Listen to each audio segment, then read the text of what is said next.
नारायण मिल जाएगा। निर्मल मन के दर्पण में वह राम का दर्शन पाएगा। निर्मल मन के दर्पण में वह राम का दर्शन पाएगा। राम नाम के साबुन से जो मन का मैल छुड़ाएगा। राम नाम के साबुन से जो मन का मैल छुड़ाएगा। निर्मल मन के दर्पण में वह राम का दर्शन पाएगा। निर्मल मन के दर्पण में वह राम का दर्शन पाएगा। पता नहीं किस रूप में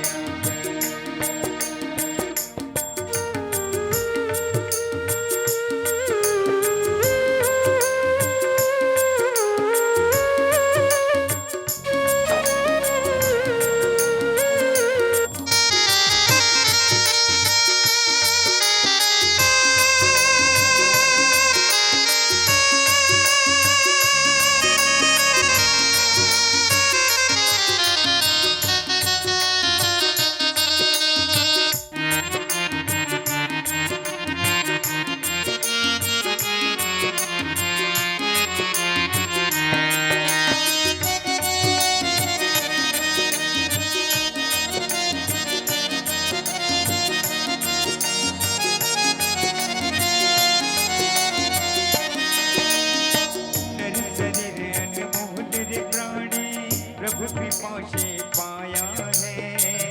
झूठ जग प्रपंच में पढ़कर जो प्रभु को बिसराया है।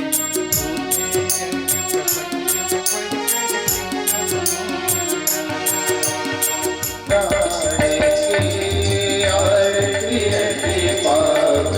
परम भक्ति विज्ञान खान की धर्म भक्ति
विषय विलास विमोह विनाश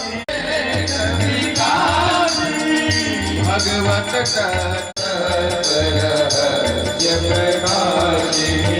परम ज्योति परमात्म ज्ञान की परम पावन पुराण की आरती अति पावन पुराण की परमहंस मुनि मन उल्लासिनी विलास विलासिनी रस रस रास विलासिनी मुक्ति मुक्ति मुक्ति मुक्ति रति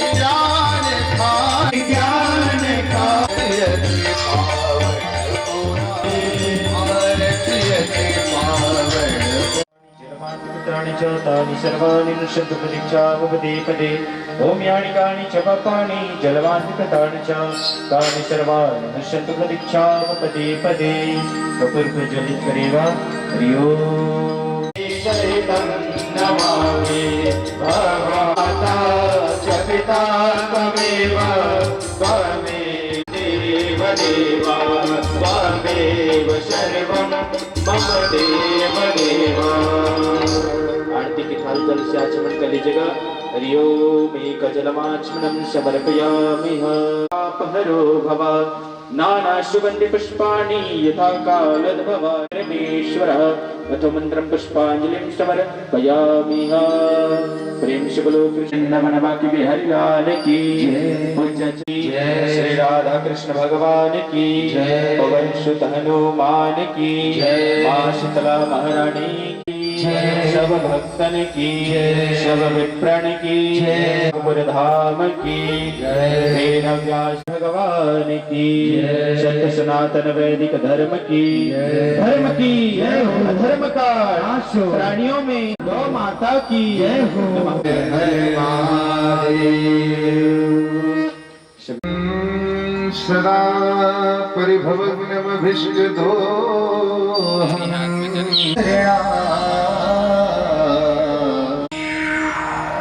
वागर्थावेव सम्पृक्तो जगतः पितरो वन्दे पार्वती परमेश्वरो। पुंडरीकव्यासाम्बरशुकशोनक विश्वदाभ्याम् रुक्मान् परम भागवतान् नमामि। सीतानाथ समानन्दार्यमत् वाञ्छाकल्पतरुभ्यश्च कृपैव च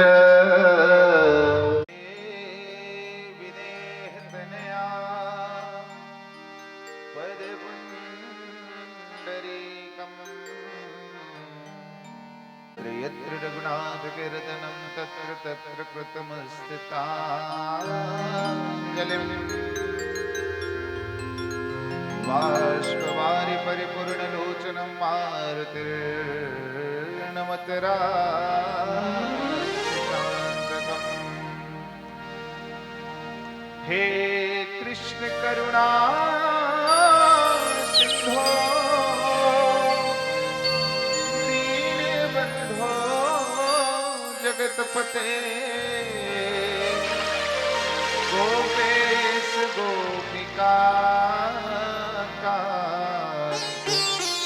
राधा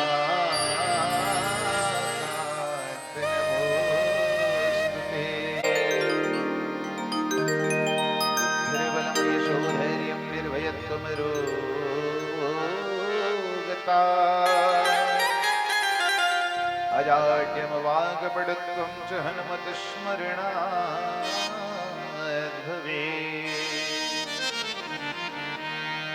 व्यासाय विष्णुरूपाय व्यासरूपाय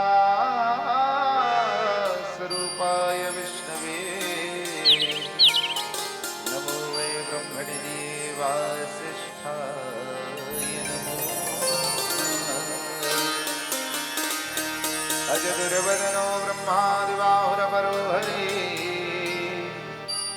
अभाललोचनः शम्भुर्भगवान् बादरायणः। गुरुर्ब्रह्मा गुरुर्विष्णु गुरुर्देवो महेश्वरः गुरुर्साक्षात् परब्रह्म तस्मै श्री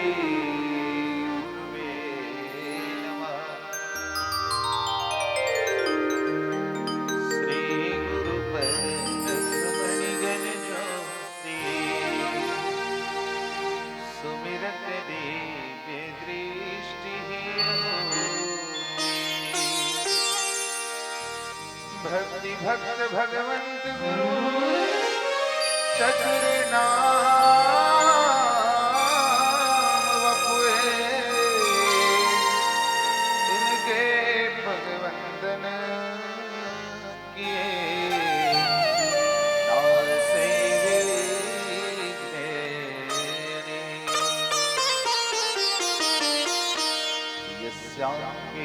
भादिभूतविसुता देवा पदामस्तके भाले भाले विदुर्गले च गर्लं यस्योरशीम्यालरा सोऽयं भूतिविभूषणः सुरवरः सर्वाधीकः सर्वदा बेगिदर से दिखाए बेगिदर से दिखाए कृष्णाय वासुदेवाय देवकी नंदनाय च नन्दगोपकुमाराय गोविन्दाय नमो नमः कृष्णाय वासुदेवाय हरे परमात्मने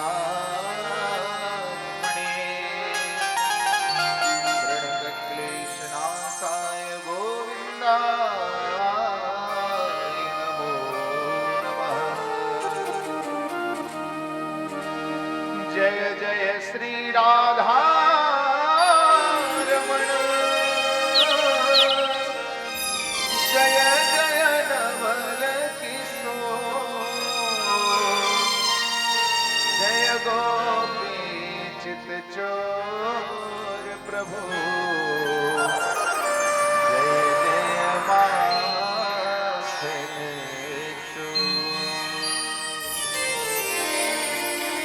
प्रेम से बोलो आनंद कंद श्री कृष्ण चंद्र जी भगवान की जय हो श्रीमद् भागवत महापुराण की जय हो श्यावर रामचंद्र भगवान की जय हो पवन सुत हनुमान की जय हो जगदम्बे भवानी की जय हो शीतला महारानी की जय हो सर्व ग्रामीण देवी देवताओं की जय हो माता पिता गुरु गोविंद की जय हो भारतीय संस्कृति की जय हो सत्य सनातन वैदिक धर्म की जय हो यज्ञेश्वरी जगत जननी गौ माता की जय हो प्रेम से बोलो भारत माता की जय हो गायत्री माता की जय हो उमापति महादेव की जय हो नमः पार्वती पतये हर हर महादेव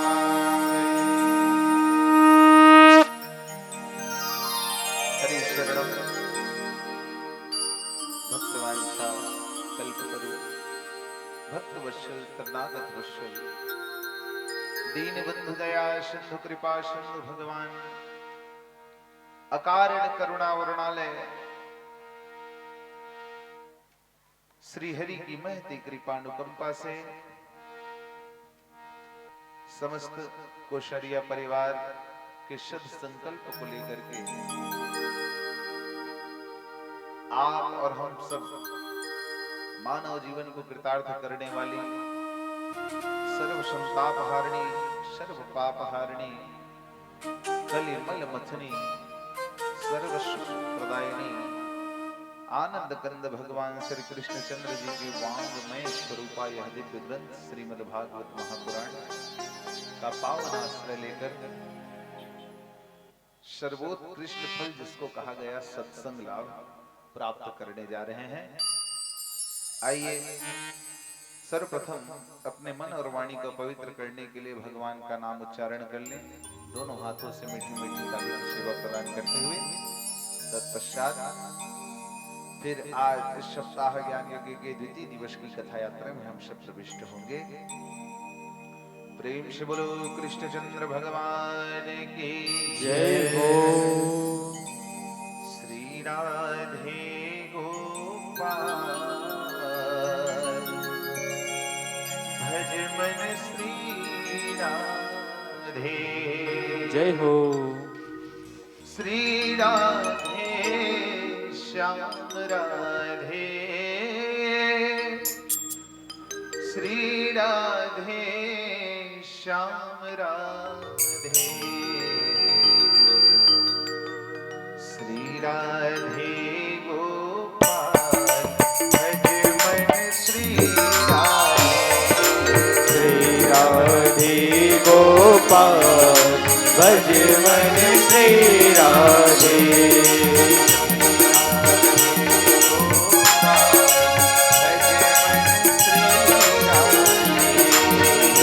राधे गोपाल भज मन श्री राधे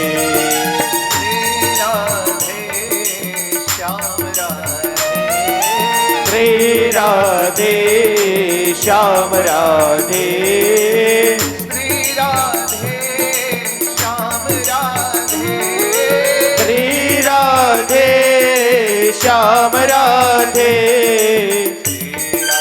जय हो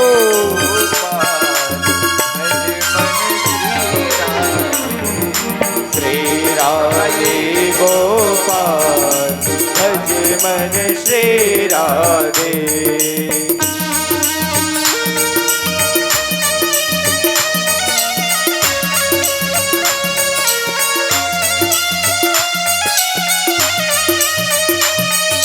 हरि बोल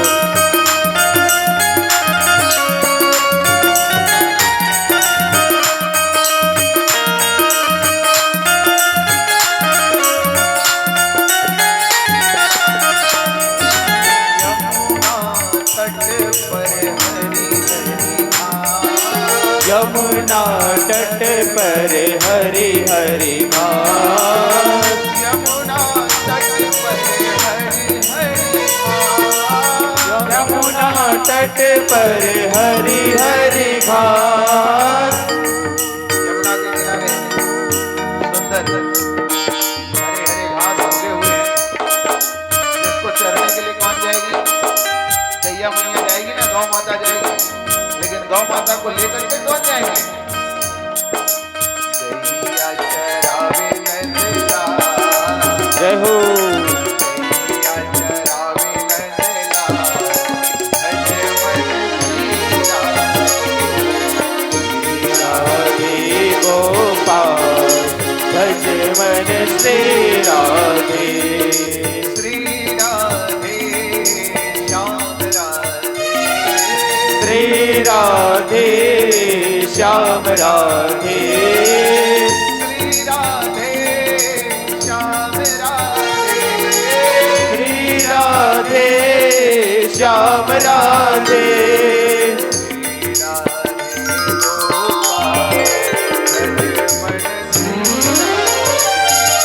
श्री राधे गोपाल भज मन श्री राधे गोपाल भज मन श्री राधे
वृंदावन में रास रचावे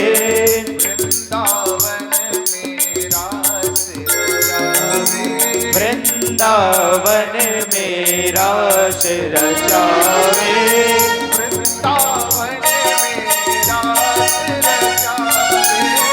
वृंदावन में रास रचावे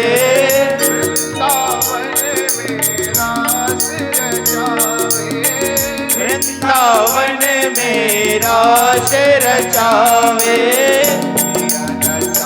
जय हो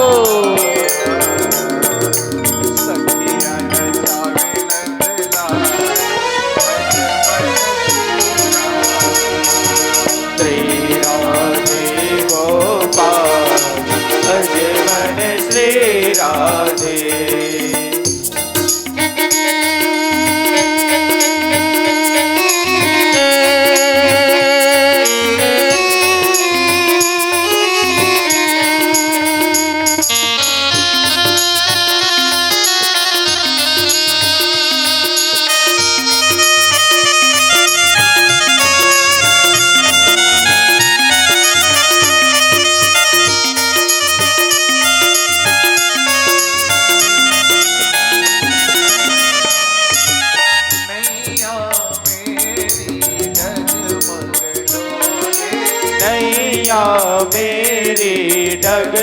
जगमग डोले।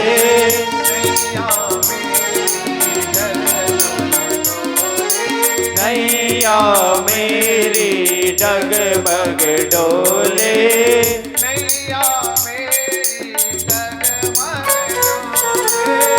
नैया मेरी जगमग डोले।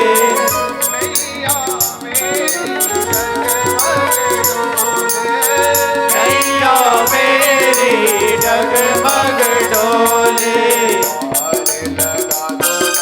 जय हो।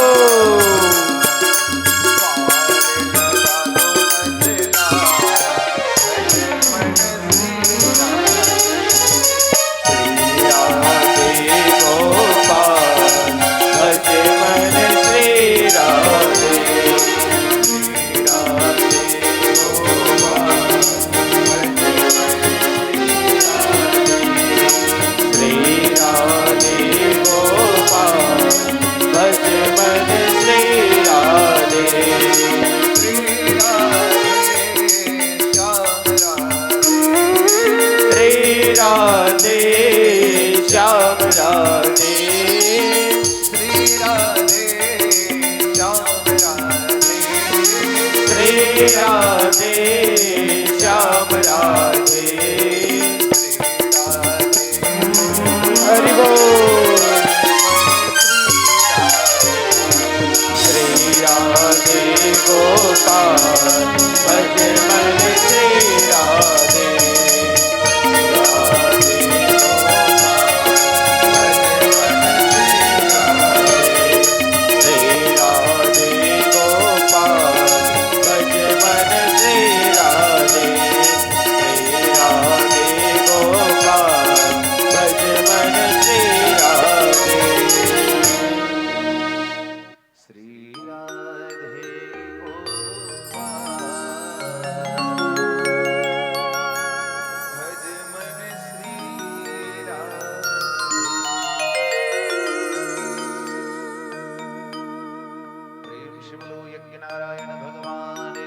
जय हो।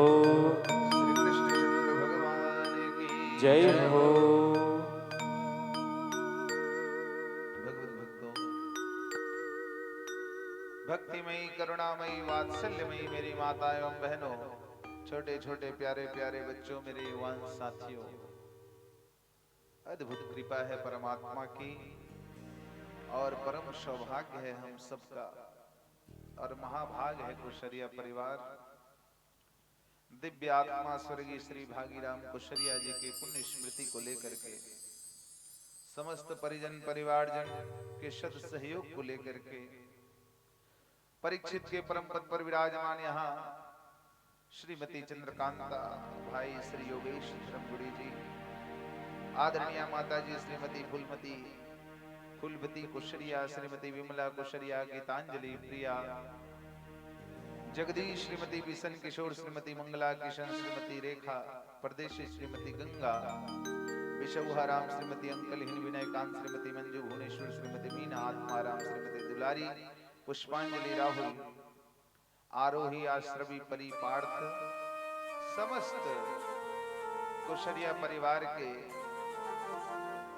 सब परिजनों के परिकरों के सद सहयोग को लेकर के दिव्य आत्मा स्वर्गीय श्री भागीराम कुशरिया जी की पुण्य स्मृति के पावन क्षण में भगवान की परम मंगलकारिणी कथा, जिसको मुक्ति शास्त्र भी कहा गया, ये साक्षात जीव को मुक्त करने वाली है। किससे मुक्त? जन्म और मरण के बंधन से मुक्त करने का कार्य करती है यह सदग्रंथ, जिसका आश्रय हम सब ले रहे हैं। भगवान नारायण स्वयं कहते हैं, किनसे? ब्रह्मा जी से। यत्र यत्र चतुर्वक्त्र श्रीमद्भागवतं भवेत्, गच्छामि तत्र तत्राहं गौर्यथा सुतवत्सला। हे ब्रह्मा जी, ये भागवत की कथा जहां पर स्थापित होती है, जहां भागवत की कथा होती है, जहां मेरे भक्तगण मेरी इस कथा को गाते हैं, श्रवण करते हैं, वहां मैं उसी प्रकार चले जाता हूं जैसे एक पुत्र वत्सला गौ अपने बछड़े के पीछे पीछे भागती है। जैसे गौ माता अपने बछड़े के पीछे पीछे जा करके उसका संरक्षण करती है, संपोषण करती है, उसी तरह मैं भी उन भक्तों के बीच में जा करके बस जाता हूं। और अकेले नहीं जाता, किनको किनको साथ लेकर के जाता हूं। ये यत्र यत्र भवेत् पुण्यम शास्त्रम भागवतम कलो तत्र तत्र सदैवाहं भवामि त्रिदशैः सह।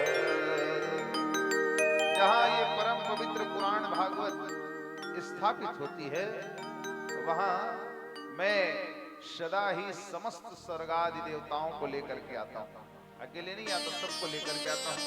और केवल देवताओं को ही नहीं, और किनको लेकर के आ रहे हैं भगवान इसको भी बता रहे हैं। तत्र सर्वाणि तीर्थानि, सभी प्रकार के तीर्थ, नदी नद सरांसि च, जितनी पवित्र नदियां हैं, यज्ञाः सप्तपुरीं नित्यं, 7 पुरी जो है, पुण्या सर्वे सिलोचया, इन सब को लेकर के मैं वहां आ जाता हूं। अब इसको श्रवण करेंगे तो उस जीव को क्या मिलेगा, इसको भी बता रहे हैं भगवान। श्रीमद् भागवतम पुण्या आयुरारोग्य पुष्टिदम् पठना श्रवणादवापि सर्व पापै प्रमुच्यते। श्रीमद् भागवत महापुराण का जो श्रद्धा से श्रवण करता है, समस्त प्रकार के पुण्यों की प्राप्ति उस जीव को होती है। सदैव आरोग्यता को प्राप्त करता है, निरोगता को प्राप्त करता है, पुष्ट होता है। केवल शरीर ही पुष्ट, शरीर की पुष्टि की बात नहीं है, तो आत्मा की पुष्टि की बात चलेगी, है ना। और इसका पाठ तथा श्रवण केवल सुन लो तो भी क्या हो जाता है, कहे भगवान ने, सर्व पापई प्रमुच्यते, सभी प्रकार के पाप भगवान हर लेते हैं, भगवान की कथा हर लेती है। तो ऐसे कली काल में जो केवल पाप का युग है, सब स्वार्थवश जीवन जी रहे हैं, इसमें भी ऐसा कोई भक्त हो जाए जो इस प्रकार के आयोजन करा ले, या कि इस आयोजन में आकर के नित्य भगवान की कथा को श्रवण कर ले, तो क्या होगा, न शृण्वन्ति न हश्यन्ति श्रीमद्भागवतम परम सत्यम सत्यम हि लोकेश तेषां स्वामी सदा यमः।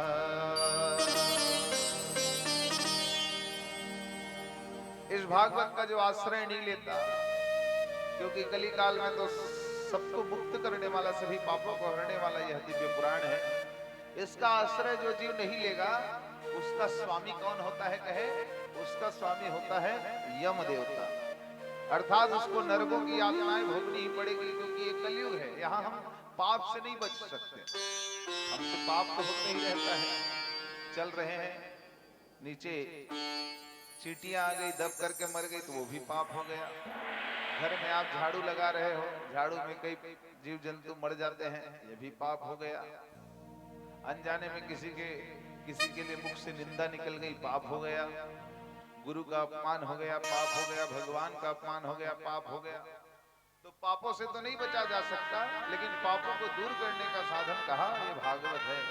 इसलिए इसका शरण ले लो तो निश्चित रूप से फिर उसका स्वामी यम नहीं होगा। कह यम देवता उसके स्वामी नहीं होंगे, उसके स्वामी हो जाएंगे कौन,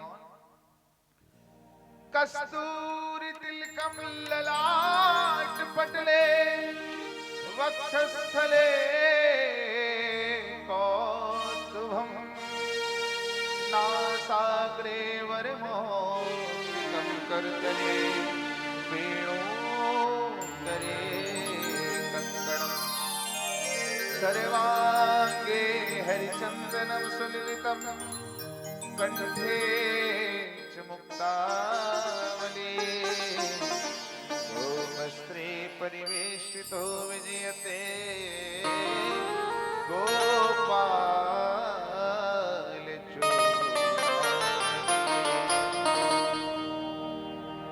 भगवान श्री कृष्ण चंद्र जी उस जीव के स्वामी हो जाते हैं। इसलिए इस भागवत का आश्रय प्रत्येक जीव को लेना चाहिए। इस कलयुग में कहे, कलयुग में तो भागवत की महिमा विशेष रूप से बताई भगवान ने। वेद व्यास जी ने 18 महापुराण लिखे हैं, जिसमें से सबसे अंतिम कृति है उनकी है।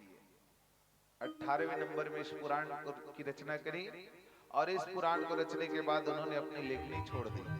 कहे अब जितना लिखना था, जो भी था, सब इसमें मैंने लिख दिया। अब इसके बाद लिखने को कुछ शेष रहा नहीं गया, इसलिए अब तो मैं कुछ नहीं लिखने वाला। सारा का सारा ज्ञान श्रीमद् भागवत महापुराण में उन्होंने उड़ेल दिया है। 18 महापुराणों के माध्यम से, हे व्यास जी, आप कहना क्या चाहते हैं, संदेश क्या देना चाहते हैं, पूछा तो संतों ने बताया 18 महापुराणों में केवल 2 ही बातें लिखी हैं वेद व्यास जी ने। 18 महापुराण हैं, जिसमें से 18वां पुराण ये हमारे, हम सनातनी हैं, सनातन धर्मी हैं, तो सबसे पहले तो हमको यही पता रहना चाहिए कि हमारे ग्रंथ कितने प्रकार के होते हैं। तो हमारे जितने सदग्रंथ हैं, शास्त्र हैं, 4 प्रकार के बताए गए। सबसे पहले होती है श्रुति। श्रुति अर्थात है वेद, भगवान वेद। वेदों की संख्या कितनी? 4 है। ऋग्वेद, यजुर्वेद, अथर्ववेद और सामवेद, ये 4 वेद, इन्हीं वेदों को श्रुति कहा गया, श्रुति शास्त्र कहा गया। दूसरे प्रकार के ग्रंथ हैं स्मृति। स्मृतियां महान महर्षियों ने, महात्माओं ने लिखा, हम सबके जीने के लिए सुंदर आचरण का ढंग बताया कि हम जिए कैसे, रहें कैसे। जिसमें से सर्व प्रसिद्ध है मनुस्मृति। मनु जी ने, जो स्वयं ब्रह्मा जी के पुत्र हैं, उन्होंने सुंदर मानव संविधान लिखा है कि मनुष्य का जीवन कैसा हो। हम सब मनुष्य जीवन लेकर के आए हैं, तो हमारा आहार, निद्रा, भय, मैथुन, ये 4 तो पशु पक्षी भी कर रहे हैं। सब पशु पक्षी भी भोजन कर रहे हैं, वो भी सो रहे हैं, वो भी बच्चे पैदा कर रहे हैं, और वो भी डराने से डर जाते हैं। तो ये क्रिया तो पशुओं में भी है, सब प्राणियों में है। लेकिन हमको यदि भगवान ने मनुष्य बनाया है, तो हमारा उद्देश्य क्या होना चाहिए, हम क्यों आए हैं, इसको मनु जी ने बताया बहुत सुंदर ढंग से। और हमारा आहार सुग्रीव समभासनम बाल निग्रहणम समुद्र तरणम लंकापुरी दाहनम पश्चाद रावण कुंभकर्ण हननम एतद्धि रामायणम रामचरित मानस रामचरित मानस सुनत श्रवण पाए विश्राम, सुनत श्रवण पाए विश्राम। भगवान श्री राघवेंद्र सरकार जी का चरित्र सुंदर लिखा गया। वाल्मीकि जी ने जो लिखा है उसको रामायण कहते हैं। गोस्वामी जी ने आकर के गांव की भाषा में उसको लिखी, उसको हम मानस कहते हैं, श्री रामचरितमानस। तो यह है ऐतिहासिक ग्रंथ पहला। और दूसरा क्या है? महाभारत। महाभारत भी ऐतिहासिक ग्रंथ है। तो ऐतिहासिक ग्रंथ में 2 ग्रंथ आते हैं, रामायण और महाभारत। सबसे पहले श्रुति, 4 प्रकार के वेद, ये श्रुतियां हैं। दूसरा स्मृति, स्मृतियां विभिन्न हैं। तीसरा इतिहास, और चौथे प्रकार का सदग्रंथ होता है पुराण, जिनकी संख्या है 18 महापुराण। और इन 18 महापुराणों के रचयिता केवल एक ही है। कौन? व्यासाय विष्णुरूपाय व्यास रूपाय विष्णवे नमो वे ब्रह्मनिधये वासिष्ठाय नमो नमः। वेद व्यास जी कौन है? अचतुर्वदनो ब्रह्मादिबाहुरपरो हरि अभागलोचनः संभर भगवान बादरायणः। अचतुर्वदनो ब्रह्मा, जिनके चार मुख तो नहीं है लेकिन स्वयं साक्षात ब्रह्मा वही है। वेदव्यास जी ब्रह्मा जी के ही स्वरूप है, लेकिन अंतर क्या है कि उनके पास चार मुख नहीं है लेकिन ब्रह्मा जी के जैसा ज्ञान है। अचतुर्वदनो ब्रह्मा द्विबाहुरपरो हरि। यद्यपि उनकी दो ही भुजाएं हैं लेकिन फिर भी वो भगवान विष्णु हैं, चतुर्भुज विष्णु के जैसे हैं। यद्यपि उनके मस्तक पर भाल पर तीसरा नेत्र तो नहीं दिखाई देता वेदव्यास जी के, लेकिन वो साक्षात कौन है? वंदे देव उमापतिं सुरगुरुं वंदे जगत्कारणं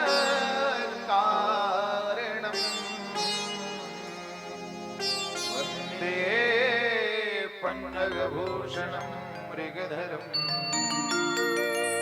वंदे पशुनापतिं वंदे सूर्यशशाङ्कपहरिनयनं वंदे मुकुन्दप्रियं वंदे भक्तजनाश्रयं च वरदं वंदे शिवं शंकरं। स्वयं भगवान देवादिदेव महादेव हैं वेदव्यास जी। उन्होंने 18 महापुराण लिखा।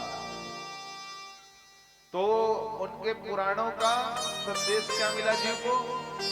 अष्टादश पुराणेषु व्यासस्य वचनद्वयम्, दो ही बातें, परोपकाराय पुण्याय पापाय परपीडनम्। हम यदि अपने मन से, वचन से, कर्म से किसी को पीड़ा पहुंचा रहे हैं, किसी को कष्ट पहुंचा रहे हैं, तो यही पाप है कहा। और यदि हमारे द्वारा किए गए कर्म से किसी को प्रसन्नता मिलती है, किसी को सुख का आभास होता है, किसी को शांति का अनुभव होता है, किसी के चेहरे पे मुस्कान आ जाती है, तो यही क्या है? पुण्य है कहा। वेदव्यास जी के पुराणों में केवल दो ही बातें, अष्टादश पुराणेषु व्यासस्य वचनद्वयम् परोपकाराय पुण्याय पापाय परपीडनम्। दूसरों का उपकार करें तो ये क्या है? पुण्य है। और दूसरों की हानि के लिए कार्य करें, दूसरों को हम पीड़ा पहुंचाएं मन वचन कर्म से, तो ये क्या है? ये पाप है कहे। इसी को गोस्वामी जी बड़ा सुंदर भाव देते हैं। परहित सरिस धर्म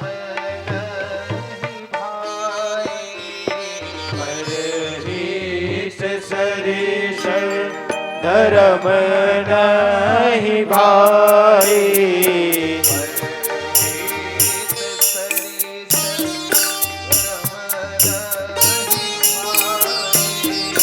परहित सरिस धर्म नहीं भाई।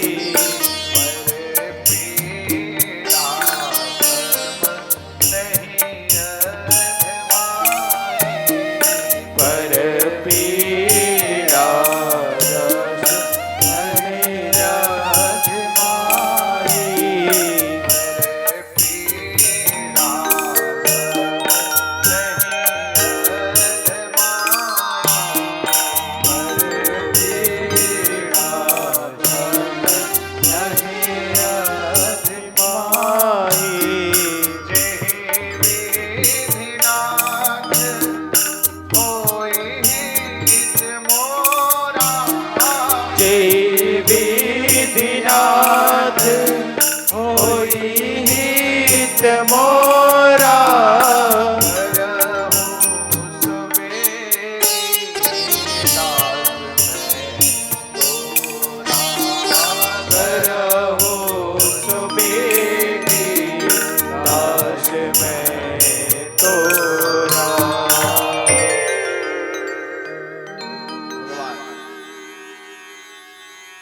इसको बताया गोस्वामी जी। परहित सरिस धर्म नहीं भाई, पर पीड़ा सम नहीं अधमाई। इससे बढ़कर कोई अधर्म नहीं। तो इन्हीं दो बातों को लिखा। तो इस पुराण के महात्मा को तो कल आपने श्रवण किया।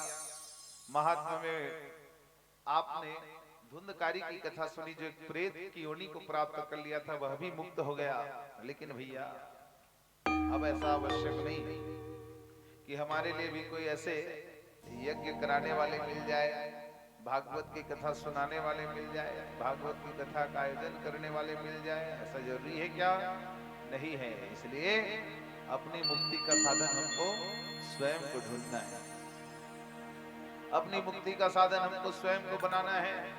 अपना कल्याण हमें स्वयं को करना है।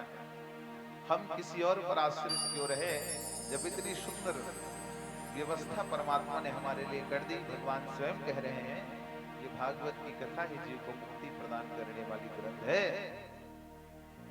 पुराण का प्रारंभ श्री सूत जी महाराज के द्वारा किए गए मंगलाचरण से होता है।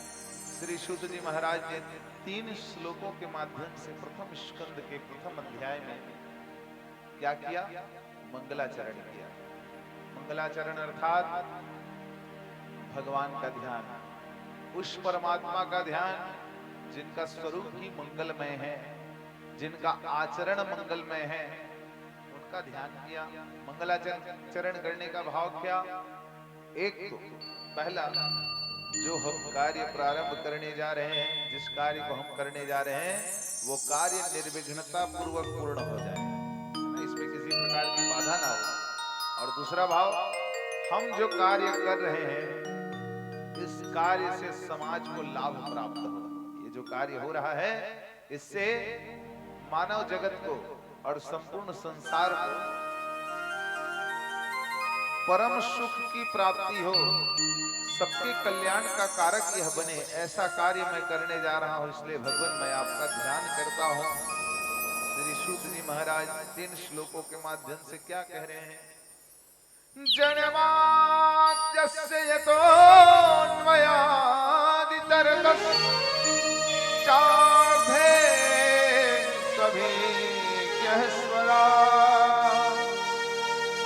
तेरे ब्रह्म हृदय आदि कवये मुह्यन्ति यत् सूर्यः मृदां यथा विनिमयो यत्र त्रिसर्गो मृषा धाम्ना स्वेन सदा निरस्तकुहकं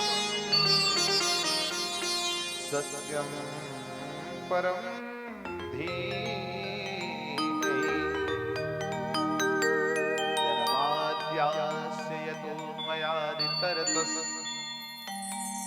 जो इस संपूर्ण चराचर ब्रह्मांड के जन्म अर्थात सृष्टि, इसके संचालन और इसके अंत के कारक है। अर्थात जो जगत के कर्ता हैं, जो जगत को चलाने वाले हैं, और जगत को जब उनकी लीला स्मरण करने का समय आता है तो सबको समेट लेते हैं, महाप्रलय आ जाता है। ऐसे संकल्पवान परमात्मा, उस सत्य स्वरूप ब्रह्म का मैं ध्यान कर रहा हूं। अंत में पहले श्लोक के अंतिम पद में कहा सत्यम परम धीमहि। उन्होंने ये नहीं कहा कि रामम परम धीमहि, कृष्णम परम धीमहि, शिवम परम धीमहि, किसी देवी देवता का नाम नहीं लिया उन्होंने कहा मैं सत्य को प्रणाम करता हूं, क्योंकि सत्य की सत्ता सदैव है। सत्य की वंदना सब करते हैं, चाहे कोई भी संप्रदाय हो, कोई भी मत हो, कोई भी पंथ हो, कोई भी मजहब हो, सत्य को तो सब मानते हैं, है ना। सत्य की वंदना सबकी जगह है। ऐसा कौन जीव होगा इस संसार में जो सत्य नहीं चाहता होगा? चाहे कितना भी बड़ा बेईमान व्यक्ति हो, कितना भी बड़ा झूठा व्यक्ति हो, है ना, लेकिन फिर भी वह भी ये चाहता है कि संसार के सब व्यक्ति जब उससे व्यवहार करे तो सत्य का ही व्यवहार करे। जो बात बात में झूठ बोल रहा है, उसके सामने भी यदि आप झूठ बोल देंगे तो वो क्रोधित हो जाएगा। अर्थात वो क्या चाहेगा? मैं झूठ बोलूं तो बोलूं, चलता है, लेकिन मेरे से कोई झूठ मत बोले, है ना? इसलिए ये तो सिद्ध हो जाता है कि सत्य की वंदना हर कोई करता है, सत्य को हर कोई चाहता है, सत्य का आचरण हर कोई हमसे अपेक्षा रखता है। इसलिए उस सत्य का ही मैं क्या कर रहा हूं, वंदना कर रहा हूं। धर्मः प्रोजित केतवोऽत्र परमो निर्मत्सराणाक्षता वेद्यमवास्तवमत्र वस्तु सिवदं तापत्रयोन्मूलनम्।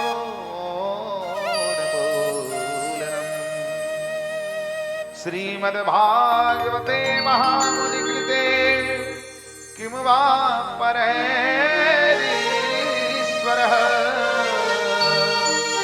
सत्यो वरोध्यते यत्र कृतभिस्तत्क्षणा।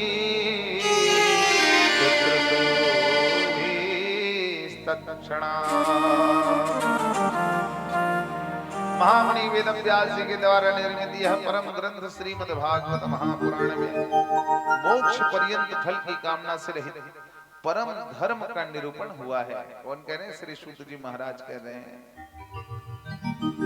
इस पुराण की वंदना करेंगे। फिर तीसरे श्लोक में कहते हैं निगम कल्पतरोर गलितम फलम सुगमुखाद मृत द्रवशयुतम पिबत भागवतम रसमालया मुहुरहो रसिका भुवि भावुका। तीसरे अध्याय में श्रीमद् भागवत महापुराण को कल्प वृक्ष बताया और पका हुआ फल है कहे इसका। कल मैंने बताया ना, इस फल में न गुठली है न छिलका है। कोई भी फल खाते हो तो गुठली फेंक देते हो, छिलका फेंक देते हो, लेकिन ये एक ऐसा फल है जिसमें त्यागने योग्य कुछ नहीं है, छोड़ने लायक कोई भी वस्तु नहीं। इसमें सबको बस पीना है, पान करना है, तब क्या होगा? भगवान की प्राप्ति होगी। बताए ना, भगवान को प्राप्त करने का सुंदर साधन क्या? सत्संग। गिरिजा संत समागम समन लाभ कछुआ। सत्संग जैसा लाभ कोई दूसरा नहीं है। लोग गाते हैं बड़ा सुंदर भजन, क्या? श्याम तुझे मिलने का सत्संग ही बहाना है, श्याम तुझे मिलने का सत्संग ही बहाना है। दुनिया वाले क्या जाने मेरा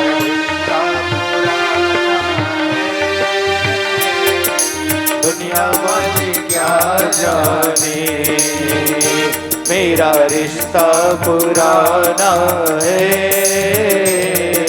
श्याम तुझे मिलने का सत्संग ही बहाना है।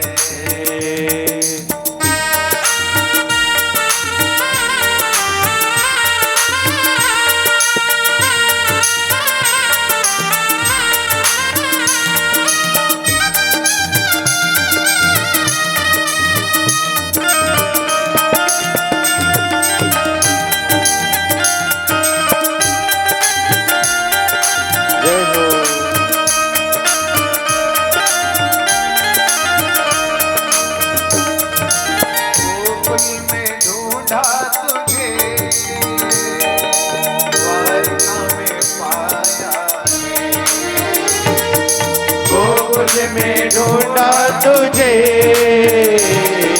द्वारिका में पाया है। गोकुल में ढूंढा तुझे द्वारिका में पाया। गोकुल में ढूंढा तुझे द्वारिका में पाया है।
में ढूंढा तुझे, गीता में पाया है।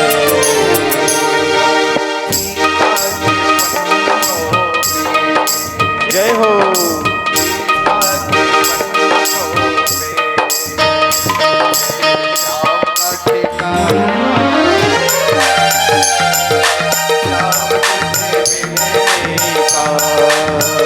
सत्संगी बहाना है,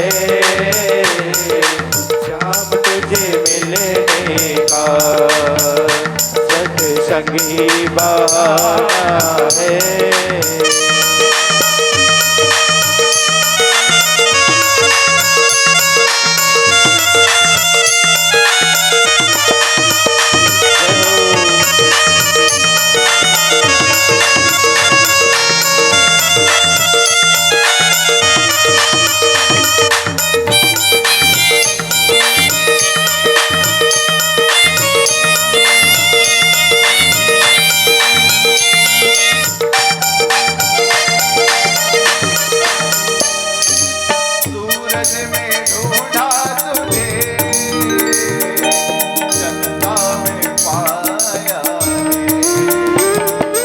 सूरज में ढूंढा तुझे, चंदा में पाया है। सूरज में ढूंढा तुझे, चंदा में पाया। सूरज में ढूंढा तुझे, चंदा में पाया है।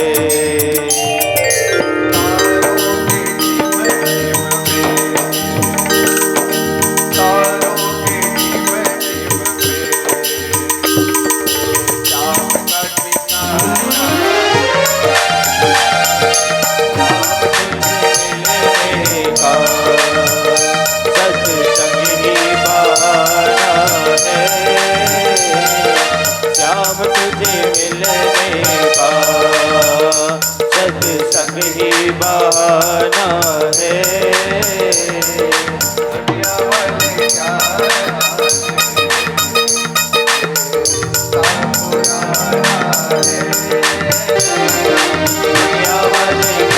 जाने, ये रिश्ता पुराना है।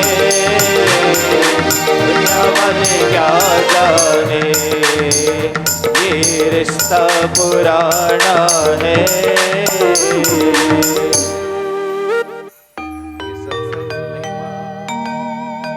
प्रेम से बोलो श्री कृष्ण भगवान जय हो। राम चरण रति जो चाहा, अथवा पर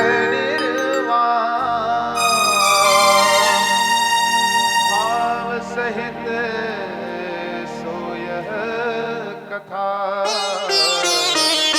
करो श्रवण पुट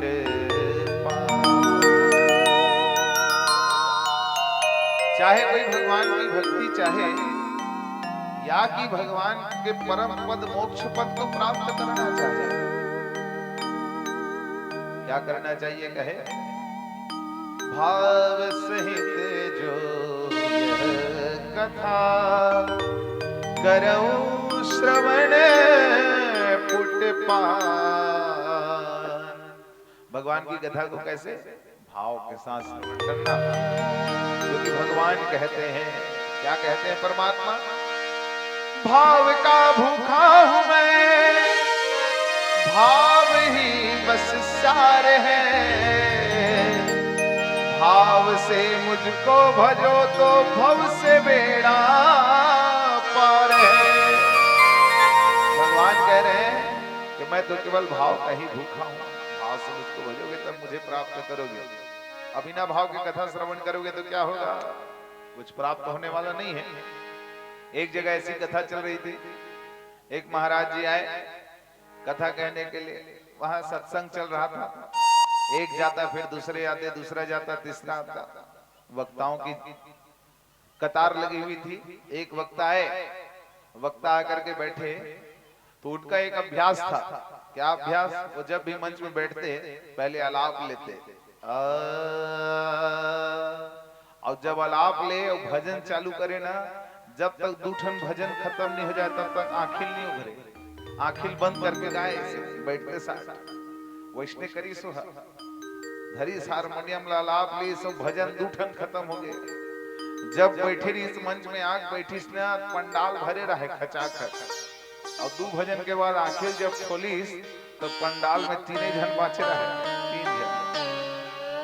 वो देख के थर्रा गए, हकाए के अतकजर ये सब कहाँ चल रही।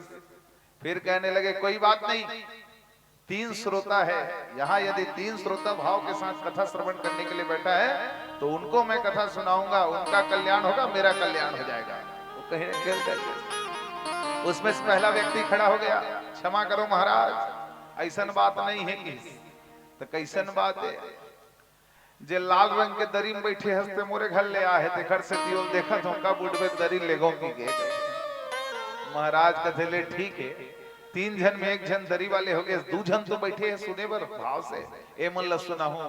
दूसरे ये खड़े हो गए, दूसरे ये कहते महाराज क्षमा करबे, जब का साउंड सिस्टम लगे है ते मोरे हरे ते कब बंद करत तो साउंड सिस्टम ला सब ला में घिरियाओं के तो भगवान अपन घर में देखा था। वो कहते चलो ठीक है, एक दरी के लिए बैठा है, एक अपने साउंड सिस्टम के लिए बैठा है, तीसरा आदमी बैठा है वो तो कथा सुनने के लिए बैठा है, उसको सुनाऊंगा कथा। वो खड़े हो गए, कहने लगे हाथ जोड़ करके महोदय जी मैं ये देख रहा हूँ कि आप कब उठेंगे, क्योंकि अगला कार्यक्रम मेरा ही है, अगला प्रोग्राम मोरे है करे मंच में, तो कब उठे। तो भगवान की कथा को कैसे श्रवण करना? भाव सहित जो यह कथा करऊं श्रवण अच्छा ध्यान सुनिए, भगवान की कथा को सुना जाता है कि पान किया जाता है, पिया जाता है? श्रीमद् भागवत महापुराण में तो कह रहे हैं निगम कल्पतरोर गलितम फलम शुक मुखाद मृत द्रव संयुतम पिबत भागवतम रसमालया मुहुरहो रसिका भुवि भावुका। ये सुंदर रस है, इसको पियो कह रहे हैं सुध जी महाराज। तो बताओ कथा को पियोगे कि श्रवण करोगे? और यदि पियोगे तो पीने के लिए क्या चाहिए रहता है? पात्र चाहिए रहता है। जब तक कोई पात्र ना हो तो हमारे पास पात्र कहाँ है? तो भगवान कहने लगे इसीलिए तो मैंने ये दोनों कान दिए हैं, दोने जैसे। ये दोने के आकार, चलो एक कान के खोपड़ा लगे बाहर, ये नहीं रहती हमला सुनाई देती कि नहीं देती? ध्यान से सुनो, समझने का प्रयास करें। यदि ये खोपड़ा नहीं रहता बाहर जो लगा हुआ है तो हमको सुनाई देता कि नहीं देता? कई जन के नहीं रहा, उड़ा जा रहे थे तब सुनते नहीं हो, सुनाई तो देता।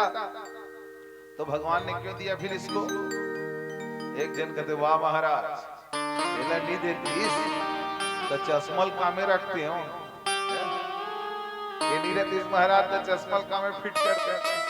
अच्छा चश्मल बांध लेते से रस्सी में पिछू ढाल लेते तब वो बन जाती इस काम। नहीं महाराज, भगवान जानते थे 2019 में एक बहुत बड़ी महामारी आने वाली है कोरोना, तो प्रत्येक मनुष्य मास्क लगा करके घूमेगा, तो मास्क को किस में लगाएगा? इसलिए भगवान ने एक कान दे दी। आज ही न्यूज पढ़ा हूँ रायपुर में 3 केस और आ चुके हैं कोरोना के करके। तो भगवान जाना गृह से कोरोना ही तो मन के मास्क लगा ही, तो मास्क का में फिट करी कि कान के खोपड़ा दे। नहीं भैया, भगवान कह रहे हैं भाव सहित जो यह कथा करऊं श्रवण पुट पान। ये कानों को श्रवण भी कहा जाता है ना? ये श्रवण इंद्रिया है, ये श्रवण है। तो इसको भगवान कहे इसको मैंने पात्र के जैसे दिया है, और इस पात्र में भर भर करके भगवान के इस रस को पान करना है। जीवत भागवतम रसमालया मुहुरहो रसिका भुवि भावुका। और कैसा फल है आप लोग जानते हैं? वृक्ष में यदि कोई फल फला है तो उस फल को यदि तोता जूठा कर दिए रहे तो हम मान जाते हैं कि ये फल और ज्यादा मीठा हो गया होगा, है ना। तोता जूठारे फल ज्यादा मीठा होते हैं। तो सूत जी महाराज कह रहे हैं ये जो फल है ये भी तोता के द्वारा जूठा किया गया है, सुखदेव महाराज जी के द्वारा, श्री सुखदेव मुनि जी के द्वारा जूठन यह दिव्य फल है। इस फल को पियो तो निश्चित रूप से वो परम रस तुमको परम सुख प्रदान करेगा। तो इस ग्रंथ की रचना कैसे हुई इसकी कथा पहले बताए श्री शुद्ध जी महाराज सनकादिक ऋषिगणों को। एक बार सरस्वती नदी के किनारे वेद व्यास जी उदास भाव से बैठे हुए हैं, उदास भाव से बैठे हुए हैं, मन मलिन सा लगता है। उसी समय किसका आना हुआ? श्रीमन नारायण नारायण नारायण, श्रीमन नारायण नारायण नारायण,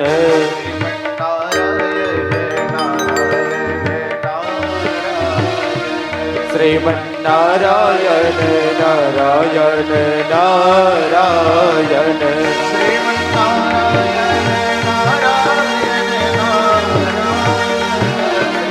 नारायण नारायण नारायण नारायण, श्रीमन नारायण नारायण नारायण नारायण,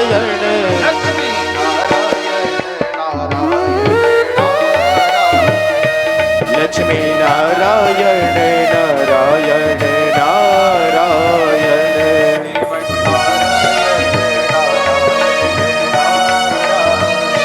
श्रीमन नारायण नारायण नारायण। नारायण नारायण कहते हुए वीणा बजाते हुए कौन आ गए? देवर्षि नारद जी आए।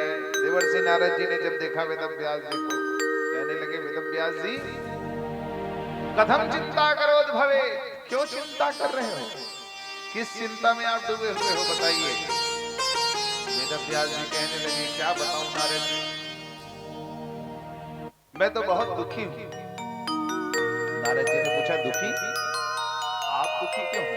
आप तो भगवान की शरण में हो, भगवान के परम भक्त हो, और जो भगवान की शरण में रहता है वो तो सदैव सुखी ही रहता है।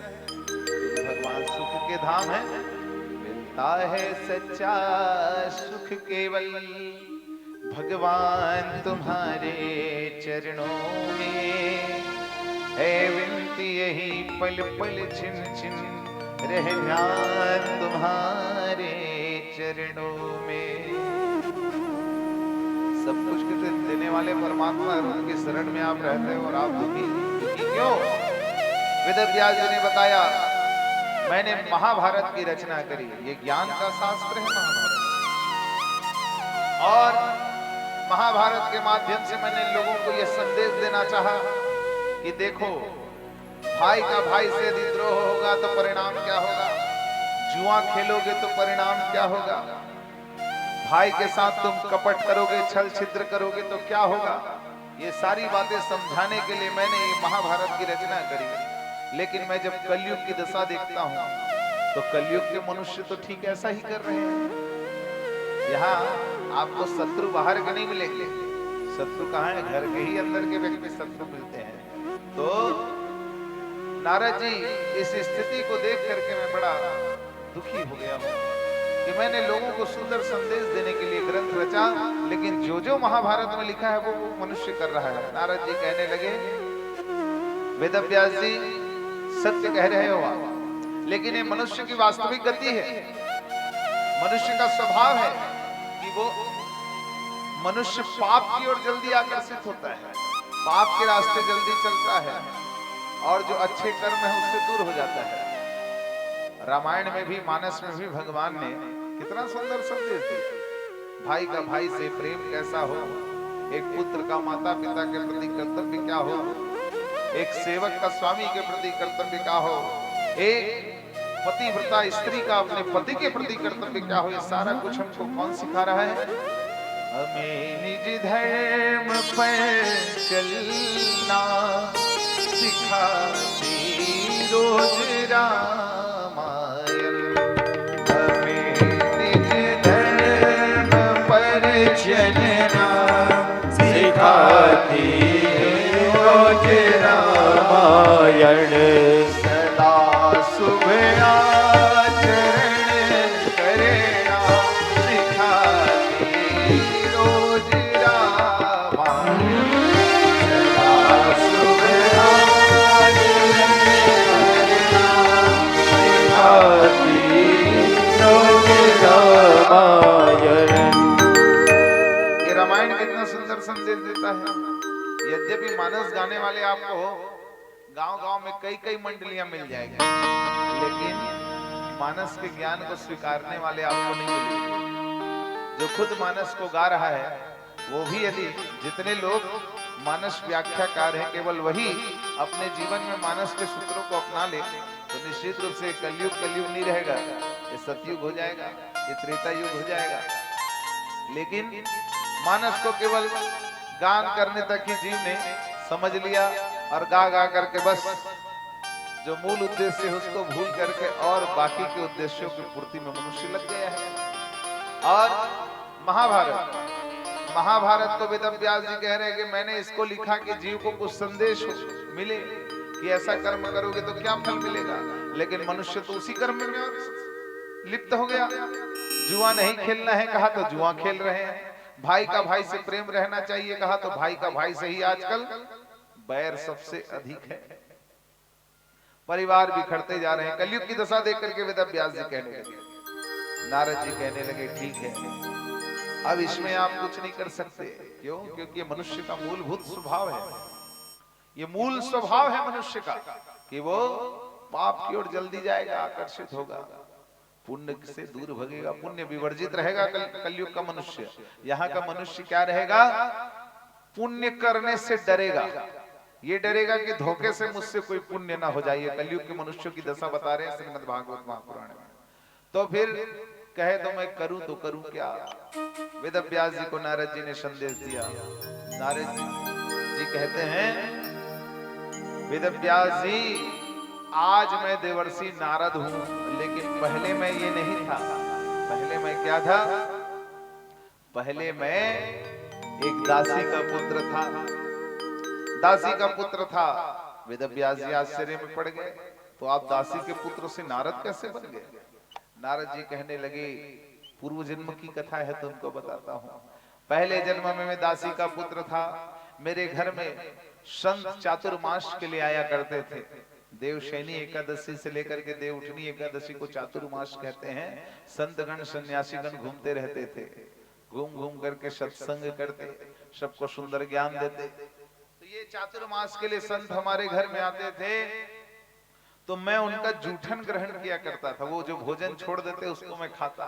यहाँ पर कहे कि संतों का, ब्राह्मणों का, सत ज्ञानियों का जूठन खाने से जीव को ज्ञान की प्राप्ति होती है। यहाँ पर श्रीमद् भागवत महापुराण में यद्यपि शास्त्र तो यह कहता है कि मनुष्य को किसी का जूठा नहीं खाना चाहिए, लेकिन श्रीमद् भागवत महापुराण में लिखा है कि ज्ञानी जन का, संतों का, प्रबुद्ध जन का यदि हम जूठन खाते हैं तो निश्चित रूप से हमारे अंदर उनके संस्कार पड़ते हैं और उनके जूठन खाने से हम में भी ज्ञान का उदय होता है। देवर्षि नारद उसी बात को कह रहे हैं कि केवल संतों का जूठन खाने से ही मेरा जीवन बदल गया।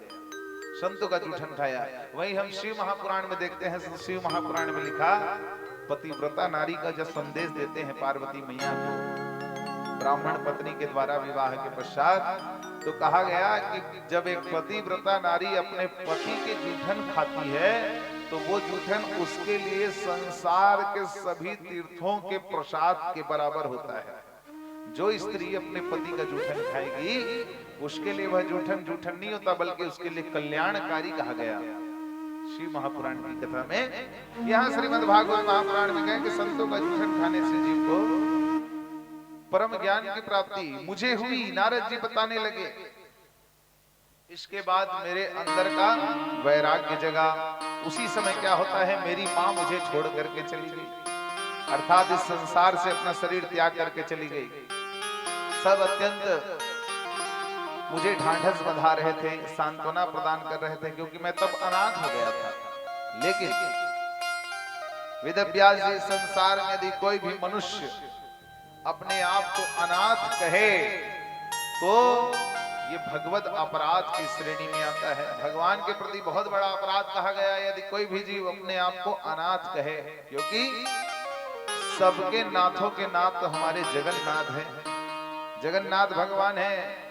इसलिए उनके रहते, परमात्मा के रहते कोई भी जीव अपने आप को अनाथ कहे तो भगवान को बड़ी वेदना होती है, बड़ी पीड़ा होती है।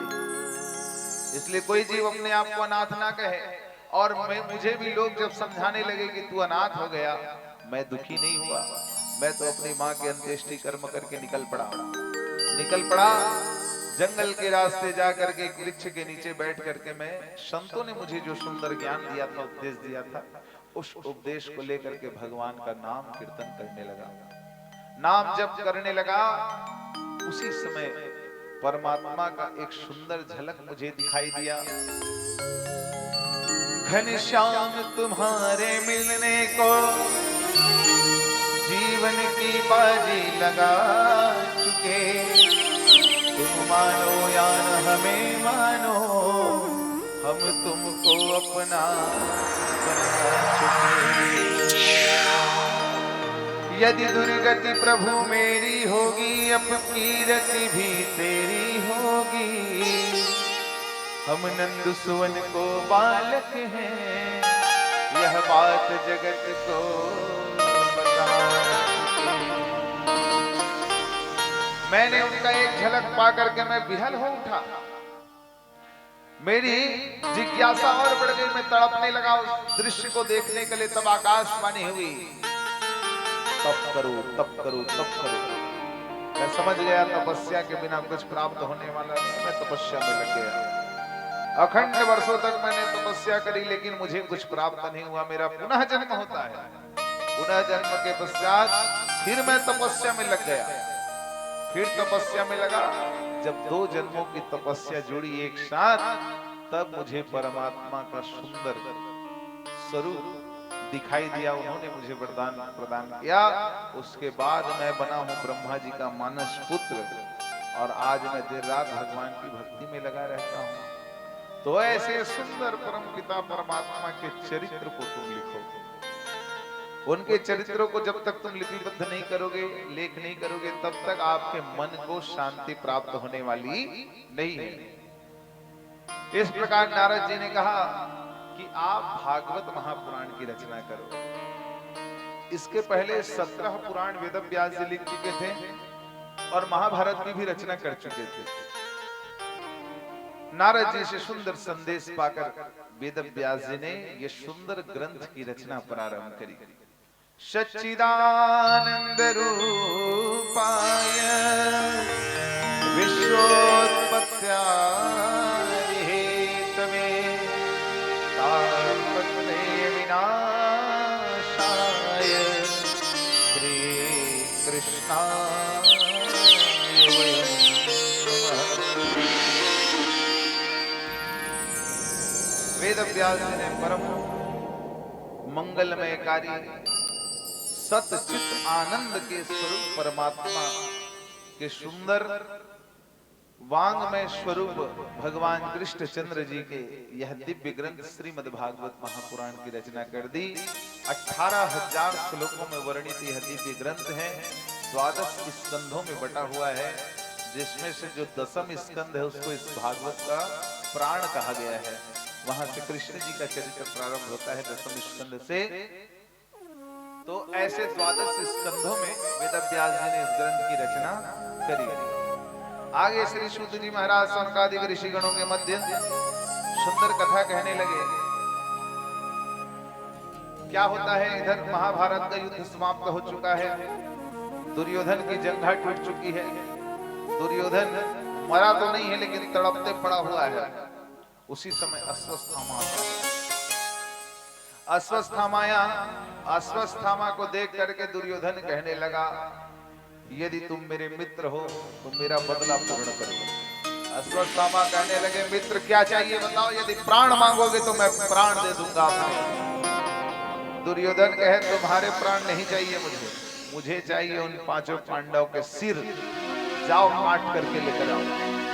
अश्वत्थामा कहे ठीक है, कल प्रातः होते ही तुम्हारे हाथ में उन पांचों पांडवों के सिर होंगे। अश्वत्थामा चला गया। यहाँ सभी पांडव अपने शिविर में शयन कर रहे थे। अश्वत्थामा द्रौपदी के कक्ष में घुसे तो वहां 5 पुरुष सोए हुए थे। अश्वत्थामा को लगा ये पांचों पांडव है, पांचों पांडव है, ये सोच करके उन पांचों पुरुष के सिर को काट दिया। वो 5 कौन थे? मां द्रौपदी के ही बालक थे। पांचों पांडव के पुत्र थे। एक पुत्र था अर्जुन का अभिमन्यु, वो तो वीरगति को प्राप्त हो चुका है। उसकी धर्म पत्नी उत्तरा, जिसके गर्भ में बालक पल रहा है। लेकिन अब 5 बेटे ही बचे थे पांडव के। उन 5 बेटों के सिर को काट दिया अश्वत्थामा ने। काट करके ले गए दुर्योधन के पास। दुर्योधन को कहा, दुर्योधन महाराज मित्र, ये लो तुम्हारे मन की अभिलाषा मैंने पूर्ण कर दी है। तुमने पांडवों के सिर मंगा था, मैं पांडवों के सिर लेकर के आ गया। रात्रि में गया था, उसको तो पता नहीं चला कि मैंने पांडवों के पुत्रों का सिर काटा है। दुर्योधन के मन में इतना द्वेष था पांडवों के प्रति। दुर्योधन कहने लगे, लाओ उसके सिर को, जब तक मैं अपने हाथों से कुचल न दूं तब तक मुझे शांति मिलने वाली नहीं है। 5 पांडव के सिर को दिया। दुर्योधन अपने हाथ से सिरों को फोड़ने लगा। जब 5 सिर फूट गए तब दुर्योधन कहता है, अश्वत्थामा तुमने बहुत बड़ी गलती कर दी। तुमने पांडवों के वंश को ही, कुरु वंश को ही समाप्त कर दिया। अब हस्तिनापुर में कौन राज्य करेगा? क्योंकि ये 5 पांडव के सिर नहीं है, ये तो उनके पुत्रों के सिर थे। भीम का सिर इतना कमजोर नहीं हो सकता कि मेरे आसानी से दबाने से वो फूट जाए। ये भीम का सिर नहीं हो सकता। इसलिए अब मैं समझ गया हूं कि तुमने 5 पांडव का नहीं, उनके पुत्रों का सिर लाया है। अब क्या होगा? अश्वत्थामा कहने लगे, ठीक है, अब यदि वंश खत्म हो रहा है तो पूरे वंश को ही मैं खत्म कर देता हूं। ब्रह्मास्त्र का संधान किया और छोड़ दिया किसके ऊपर? अभिमन्यु की धर्म पत्नी है उत्तरा, जिसके गर्भ में बालक पल रहा है। उसके लिए ब्रह्मास्त्र को छोड़ दिया ताकि पांडव का पूरा वंश ही समाप्त हो जाए। उत्तरा यहां सोई हुई है अपने कक्ष में। सब भयभीत हो गए। अब ब्रह्मास्त्र का तोड़ क्या होगा? कौन बचाएगा उत्तरा को और उत्तरा के गर्भ में पल रहे उस बालक को? उत्तरा प्रार्थना करने लगी भगवान से, पाहि पाहि महायोगी देव देव जगत्पते, नान्यं तद्भयं पश्ये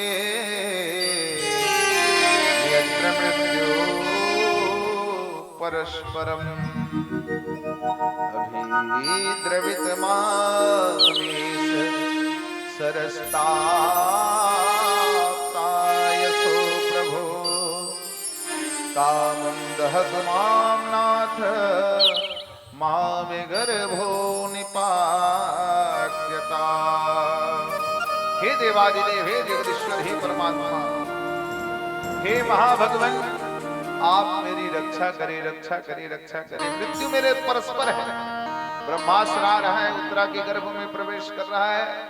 उत्तरा विहल हो चुकी है। उत्तरा अपने प्राणों की रक्षा के लिए कम और अपने अंक में पल रहे, अपने गर्भ में पल रहे उस बालक की रक्षा के लिए भगवान जगदीश्वर से ज्यादा प्रार्थना कर रही है।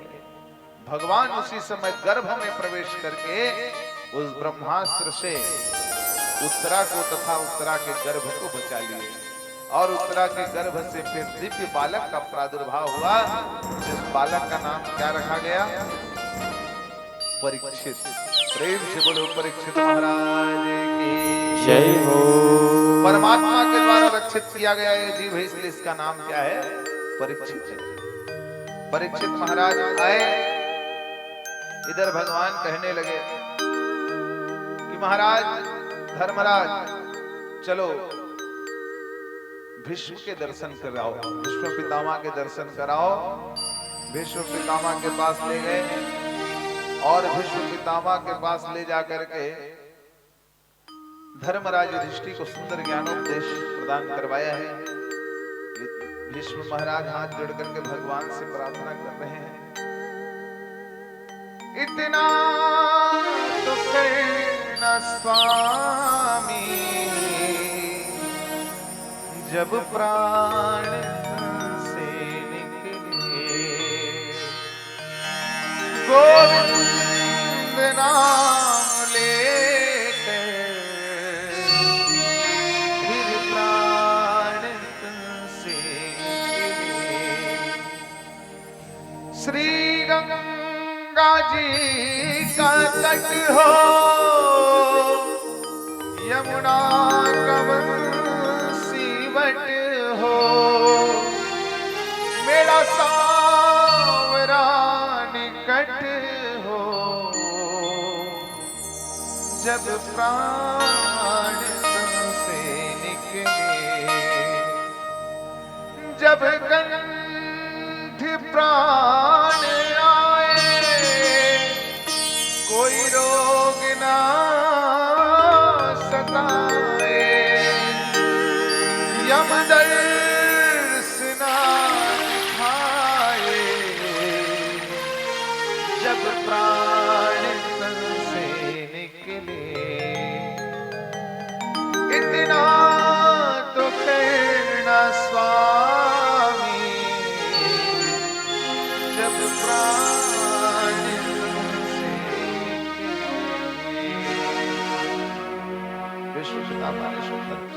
स्तुति करी है भगवान के, भगवान आशीर्वाद दे करके चले गए।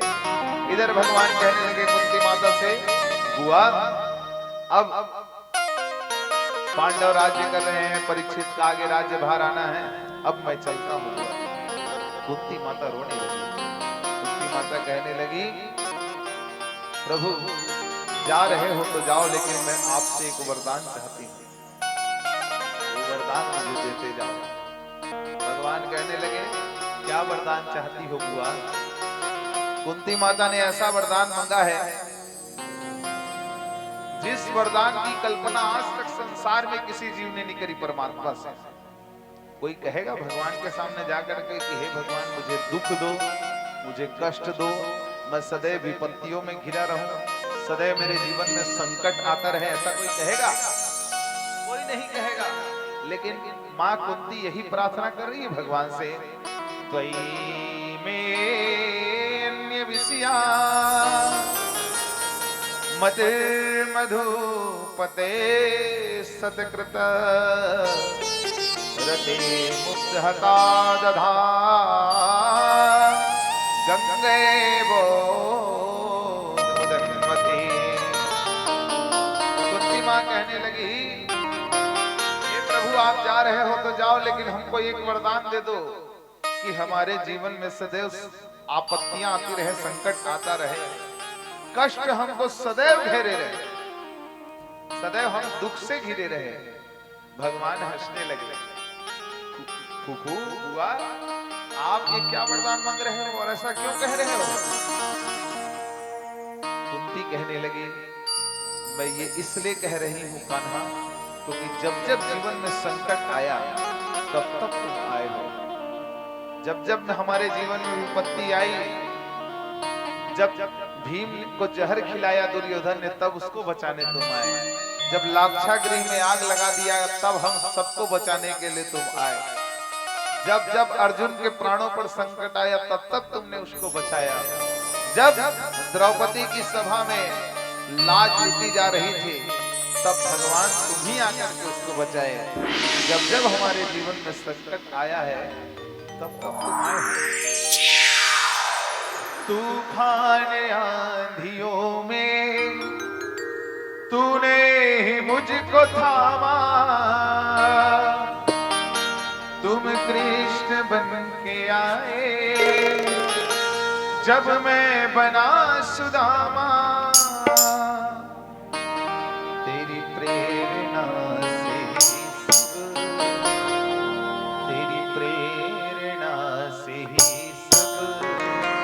ये कमाल हो रहा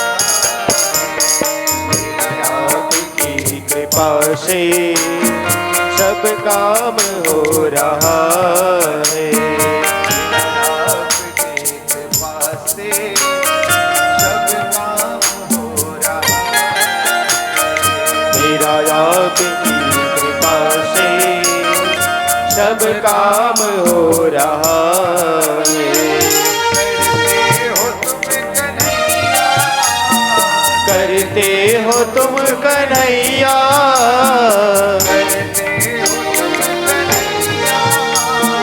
करते हो तुम कन्हैया, मेरा नाम हो रहा मेरा आपकी कृपा से सब काम हो रहा है। मेरा आपकी कृपा से सब काम हो रहा है।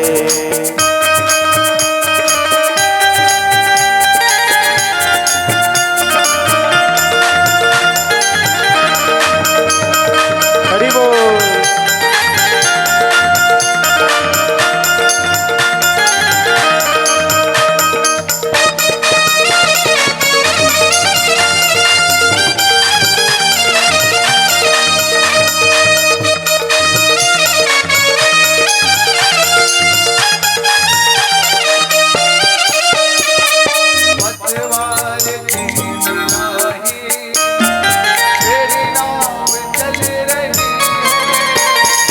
पतवार के बिना ही मेरी नाव चल रही है, पतवार के बिना ही मेरी नाव चल रही है।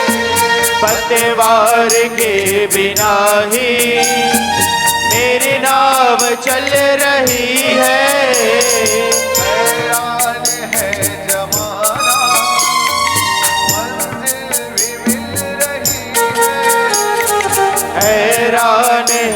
जमाना, मंजिल भी मिल रही है।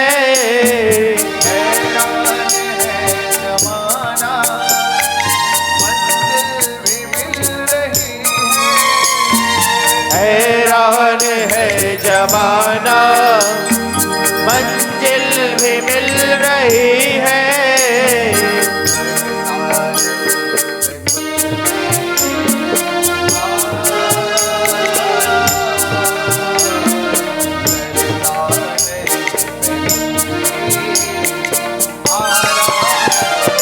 जय हो।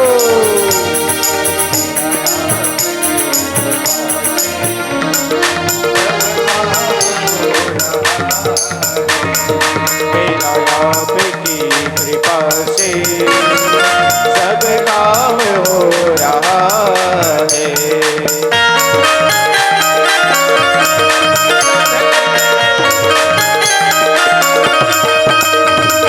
हरि बोल।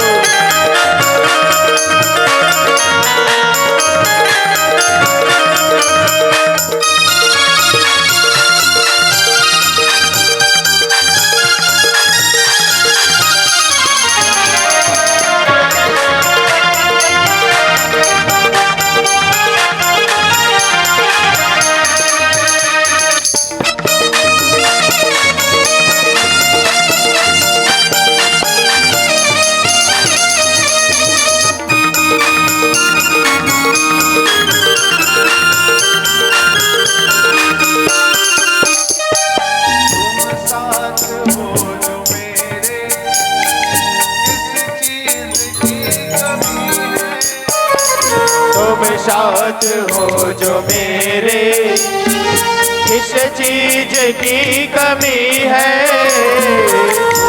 साथ हो जो मेरे, किस चीज की कमी है।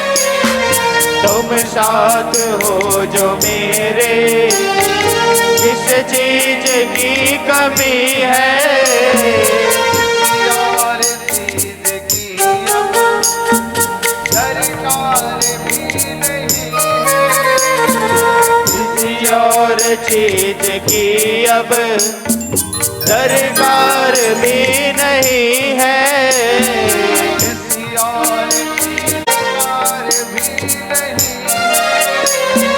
किसी और चीज की अब दरकार भी नहीं है।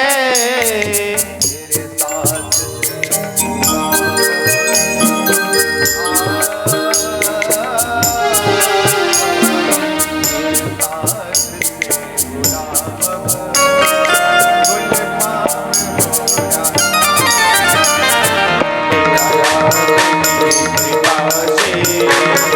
सब काम हो रहा,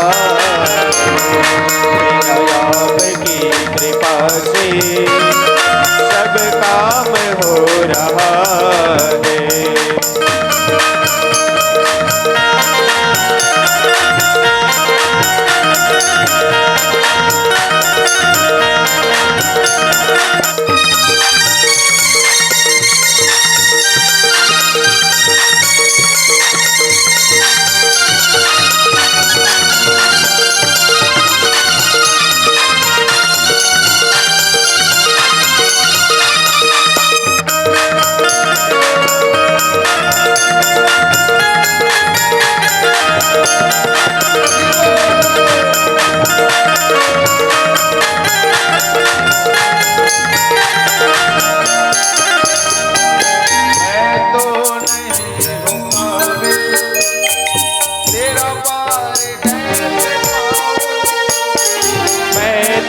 नहीं हूँ काबिल, तेरा पार कैसे पाओ।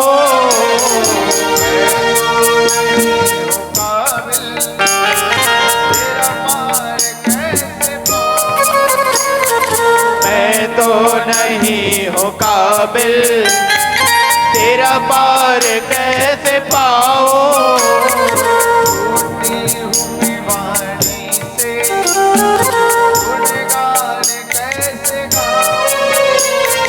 टूटी हुई वाणी से गुणगान कैसे गाऊं।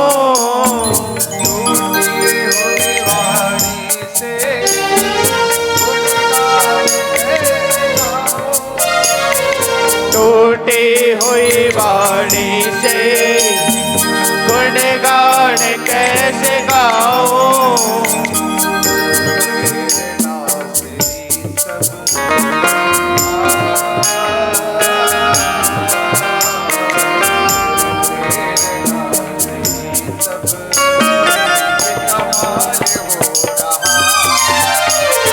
मेरा आपकी कृपा से सब काम हो रहा, मेरा आपकी कृपा से सब काम हो रहा।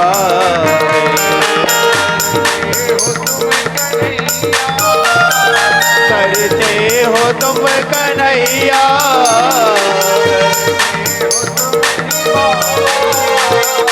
करते हो तुम ही बाबा। मेरा नाम हो रहा, हरि बोल।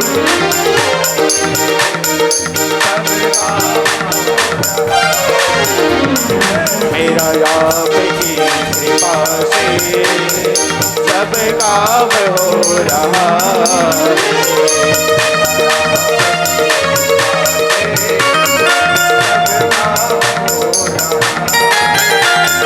मेरा आपकी कृपा से सब काम हो रहा है। कुंती माता कहने लगी, प्रभु जीवन में जो कुछ भी मिल रहा है सब आपकी कृपा से मिल रहा है, और जब जब संकट आता है तुम आ जाते हो, इसलिए सदैव हम पर कृपा करना कि हम संकटों से ही घिरे रहे। भगवान मुस्कुराने लगे और निश्चित रूप से मनुष्य जब दुख में होता है तभी भगवान को याद करता है। यदि जीवन में दुख ना हो तो मनुष्य ईश्वरीय सत्ता को भूल जाएगा। जहां दुख आया थोड़ा सा फिर भगवान के द्वारे जा जा करके मत्था टेकता है मनुष्य। दुख में सुमिरन सब करे, सुख में करे न को, जो सुख में सुमिरन करे तो दुख काहे को। सदगुरु कबीर साहिब कितनी अच्छी बात कहते हैं दोहा के माध्यम से। निश्चित रूप से यदि मनुष्य सुख में भी भगवान को याद करता रहे तो जीवन में दुख आने वाला नहीं, क्योंकि सुख के धाम ही परमात्मा है। और हनुमान जी महाराज तो कहते हैं भैया कुंती माता तो विपत्ति मांग रही है ना, संकट मांग रही है। हनुमान जी महाराज कहते जीवन में विपत्ति का क्षण ही वह है। कह हनुमंत विपत्ति प्रभु सोई, जप तप सुमिरन भजन होई। हनुमान जी महाराज कहते हैं प्रभु जीवन में विपत्ति का क्षण, संकट का क्षण वही है जिस समय में हम आपको भूल जाएं। जब हम आपको याद नहीं कर रहे हैं, आपका विस्मरण हो गया है, विस्मृति हो गई है, हम आपको भूल गए हैं, तो यही जीवन का सबसे संकट का काल है। इसलिए ये संकट का समय ना आए। और यहाँ कुंती माता कहती है कि संकट आता रहे आता रहे आता रहे, जब जब संकट आएगा तो तुम आओगे। भगवान ने आशीर्वाद दिया कुंती माता पांचों पांडवों को, और कहां चले गए? द्वारिका नगरी चले गए। द्वारिका नगरी गए। कुछ दिन पश्चात परीक्षित महाराज का जन्मोत्सव मनाया गया। दिव्य बालक है परीक्षित। और फिर धृतराष्ट्र और गांधारी की स्थिति देख करके विदुर महाराज को दुख होने लगा। धृतराष्ट्र प्रसन्न कहाँ रहेंगे, पुत्रों के वियोग में मर रहे थे, रो रहे थे। विदुर महाराज ने कहा धृतराष्ट्र भैया आप एक काम करिए, चले जाइए हरिद्वार और वहां जाकर के भगवान का भजन करो, कीर्तन करो, सत्संग करो। हमारी भाभी माँ गांधारी को लेकर के चले जाओ, क्योंकि यहाँ रहोगे तो हमेशा दुर्योधन की याद आपको सताती रहेगी, और यहाँ रहोगे तो दुखी ही रहोगे। इसलिए जाकर के परमात्मा को याद करो। इधर धर्मराज अपशकुन देखने लगे, स्वप्न में उनको अपशकुन का आभास होने लगा। इधर भगवान द्वारिका गए, और द्वारिका में उसी समय क्या हुआ, संतों की टोली आई। द्वारिकाधीश के पुत्रों ने, भगवान कृष्ण के पुत्रों ने हास्य विनोद कर दिया, मजाक कर दिया। जैसे ही मजाक किया उनको श्राप दे दिया। श्राप के परिणाम स्वरूप सभी यदुवंशी मारे गए। भगवान का भी अब धाम गमन का समय आ गया है। भगवान अपनी पूरी लीला समेट करके परम धाम चले गए। लेकिन परम धाम जाने के पूर्व भगवान ने अपने परम सखा उद्धव को ज्ञान प्रदान किया। वहीं मैत्री जी थे, उनको भी ज्ञान प्रदान किया। कहा विदुर को जा करके ये परम ज्ञान की कथा, भगवान की कथा तुम श्रवण करा देना, मेरी कथा भागवत की कथा श्रवण करा देना। ऐसा कह करके भगवान अपने धाम चले गए। जब धर्मराज ने, युधिष्ठिर महाराज ने हस्तिनापुर में अपशकुन होते हुए देखा तो अर्जुन को भेजा। अर्जुन जब वहां गए तो अर्जुन जाकर के देखते हैं ना वहां कान्हा है, ना रुक्मणी है, ना सत्यभामा है, ना सांब है, ना प्रद्युम्न है, कोई नहीं, सब यदुवंशी तो चले गए हैं। भगवान को, अर्जुन को उद्धव समझाने लगे, अर्जुन महाराज भगवान तो लीलाधारी है, लीला करने के लिए आए थे, और अपनी लीला समेट करके वो परमात्मा अपने परम धाम को चले गए हैं। इधर धर्मराज ने सोचा कि अब यदि भगवान ही चले गए तो हमारे रहने का भी यहाँ कोई औचित्य नहीं है, हम क्यों रहे यहाँ। ये सोच करके धर्मराज ने अपना सारा राज्य भाग सौंप दिया किसको, महाराज परीक्षित को। परीक्षित जो पांडव के वंश के अगले कुल दीपक हैं, चिराग हैं उस कुल के, पांडव वंश के कुल महाराज परीक्षित को सौंप करके ये सभी पांचों पांडव चले गए कहां, स्वर्ग यात्रा, स्वर्गारोहण के लिए। परीक्षित महाराज दिग्विजय करने लगे, सर्वत्र विजय प्राप्ति होने लगी। धर्मज्ञ राजा है महाराज परीक्षित। परीक्षित महाराज के शासन काल में कोई दुखी नहीं है, सर्वत्र चक्रवर्ती सम्राट हुए, जहां से सूर्योदय होता है, जहां सूर्यास्त होता है, ये संपूर्ण भूखंड के राजा है। कौन? महाराज परीक्षित। सब और उन्होंने दिग्विजय हासिल कर दिया। भगवान भी अपने परम धाम, पांडव भी सब चले गए।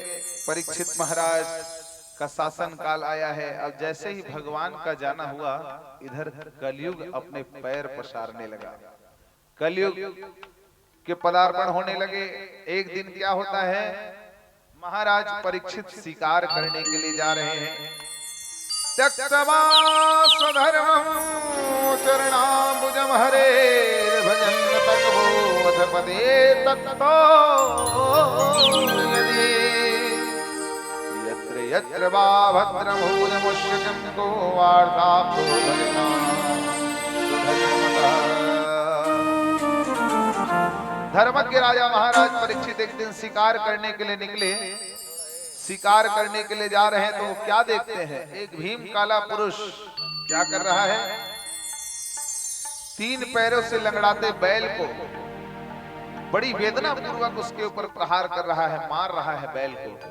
और बैल के चार पैरों में से तीन पैरों को वो पुरुष तोड़ दिया है मार मार करके। वहीं पर एक गाय भी बिलखती हुई खड़ी है, रोती हुई खड़ी है। महाराज परीक्षित जैसे ही देखे समझ गए ये बैल कौन है। तो बैल को धर्म का स्वरूप माना गया, वृषभ को धर्म का स्वरूप माना गया है। ये तो साक्षात धर्म है। और पास में जो गौ माता खड़ी वो कौन है, वो रोती हुई जो खड़ी वो पृथ्वी है, पृथ्वी माता। पृथ्वी माता इस पुरुष के द्वारा धर्म पर अत्याचार किए जाने को देख करके अशह वेदना के साथ रो रही है। महाराज परीक्षित समझ गए धर्म के चार पैर होते हैं, प्रगट चारि पद धर्म के, कलिमहु एक प्रधान, येन केन विधि दिन्हे,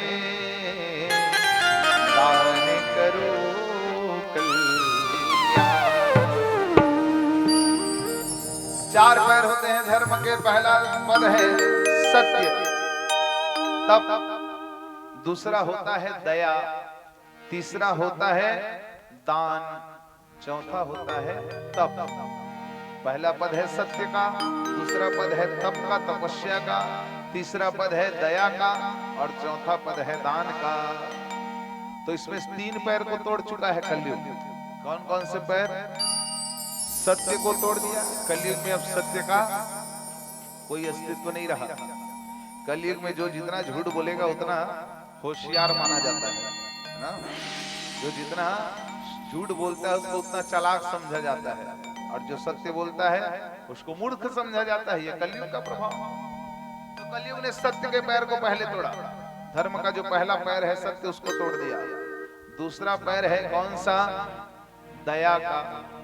कलयुग में लोगों में अब दया नहीं रही। कितने निर्दयी हो गए हैं लोग कलयुग में, इसको तोड़ दिया। तीसरा पग है तप का। कलयुग में तो तपस्या रही नहीं भैया। अब कहाँ कलयुगी मनुष्य तपस्या कर रहे हैं। तप से मनुष्य दूर भागता है।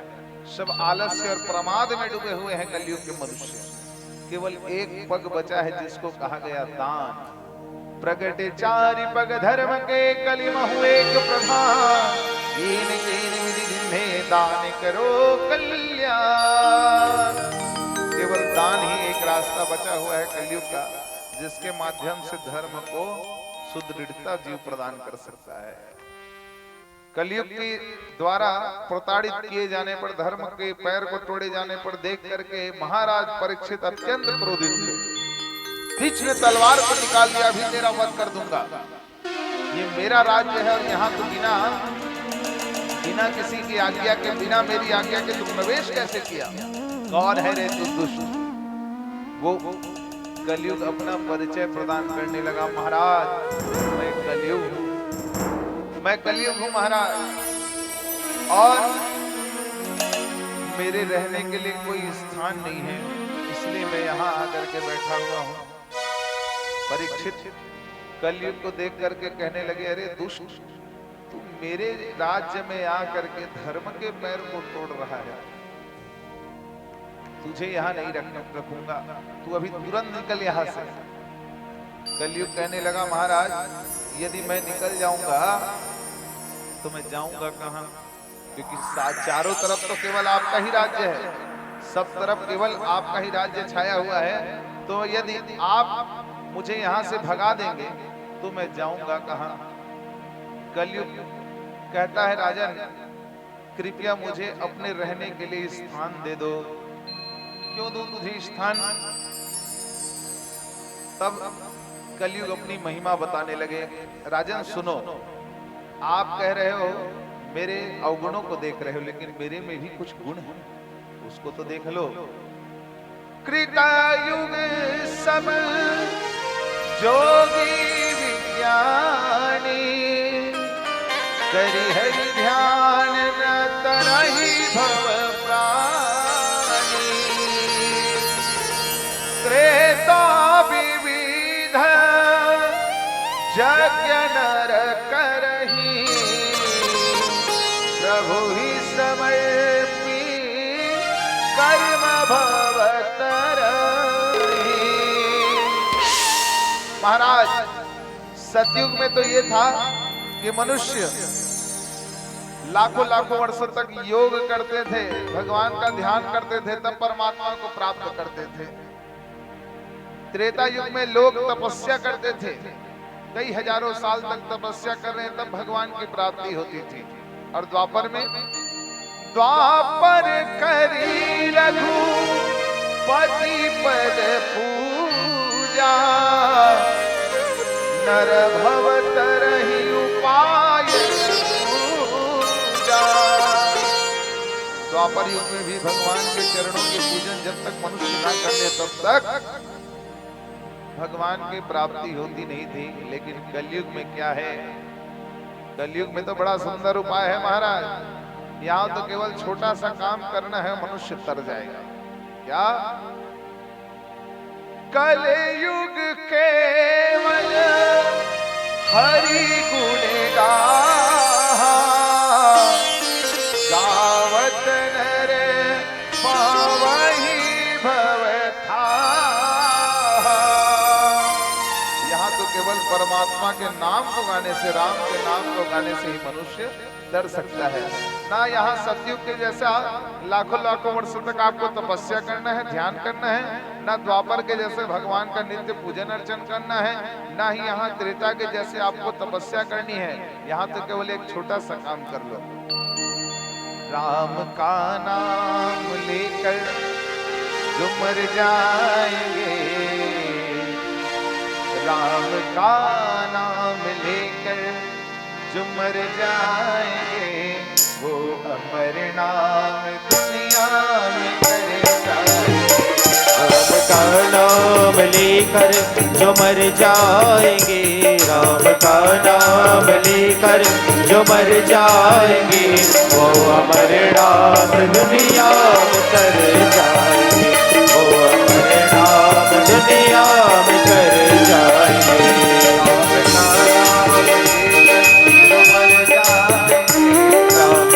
नाम लेकर जो मर जाएंगे,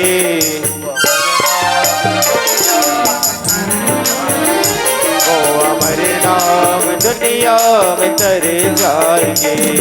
न पूछो किधर जाएंगे, ये न पूछो कि मर कर किधर जाएंगे, न पूछो कि मर कर किधर जाएंगे, ये न पूछो कि मर कर किधर जाएंगे, वो जिधर भेज देंगे उधर जाएंगे, वो जिधर भेज देंगे उधर जाएंगे। जय हो।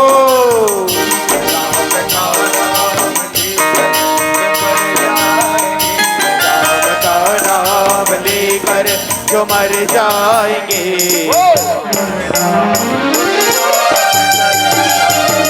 वो अमर नाम दुनिया में तर जाएंगे।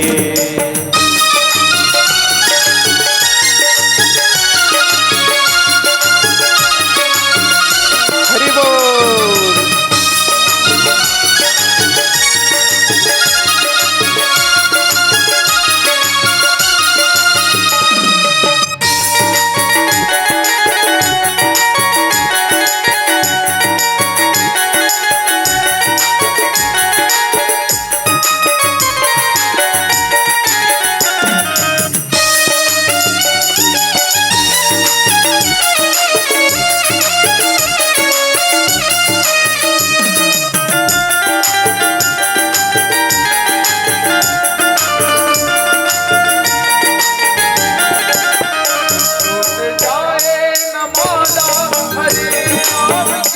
छूट जाए न माला हरि नाम की, छूट जाए न माला हरि नाम की, छूट जाए न माला हरि नाम की,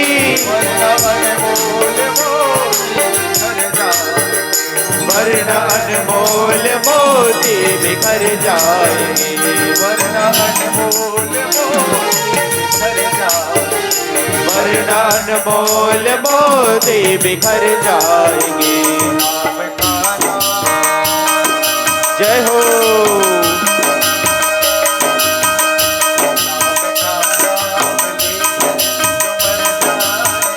नाम का नाम लेकर जो मर जाएंगे,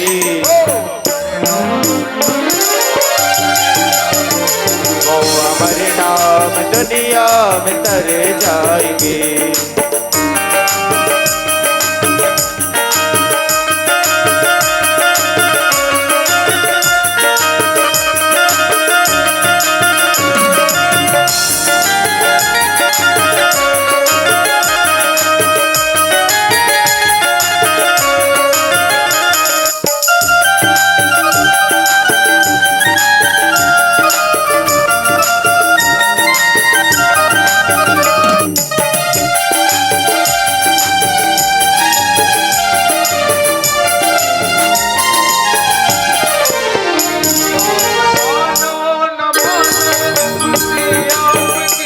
आप मानो न मानो खुशी आपकी,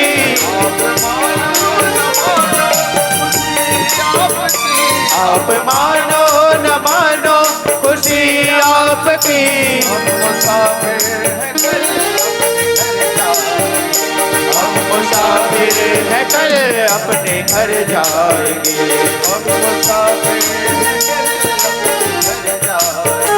हम मुसाफिर हैं कल अपने घर जाएंगे। जय हो।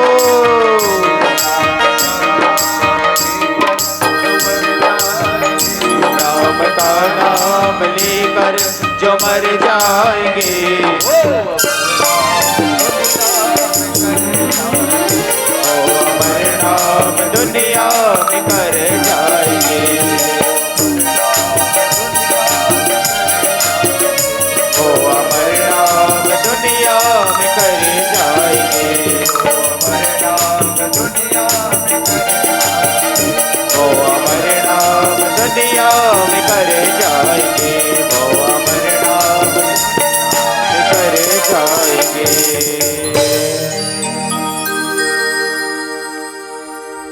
कलयुग कहने लगा, भगवान हे परीक्षित महाराज, आप मेरी महिमा नहीं जानते। परीक्षित महाराज, द्वापर, सतयुग, त्रेता, इन सब से मेरी महिमा कुछ ज्यादा है।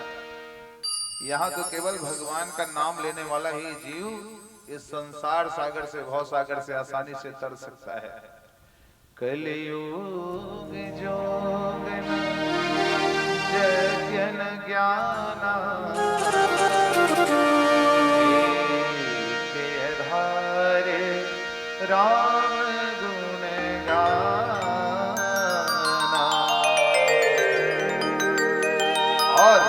और मेरी विशेषता सुनो, और विशेषता बता रहा है कलयुग अपनी। कलयुग कर पुनीत प्रतापा, कले कली कर एक पुनीत प्रतापा, मानस पुण्य होई नहीं पापा। महाराज, एक बहुत सुंदर विशेषता है मेरी।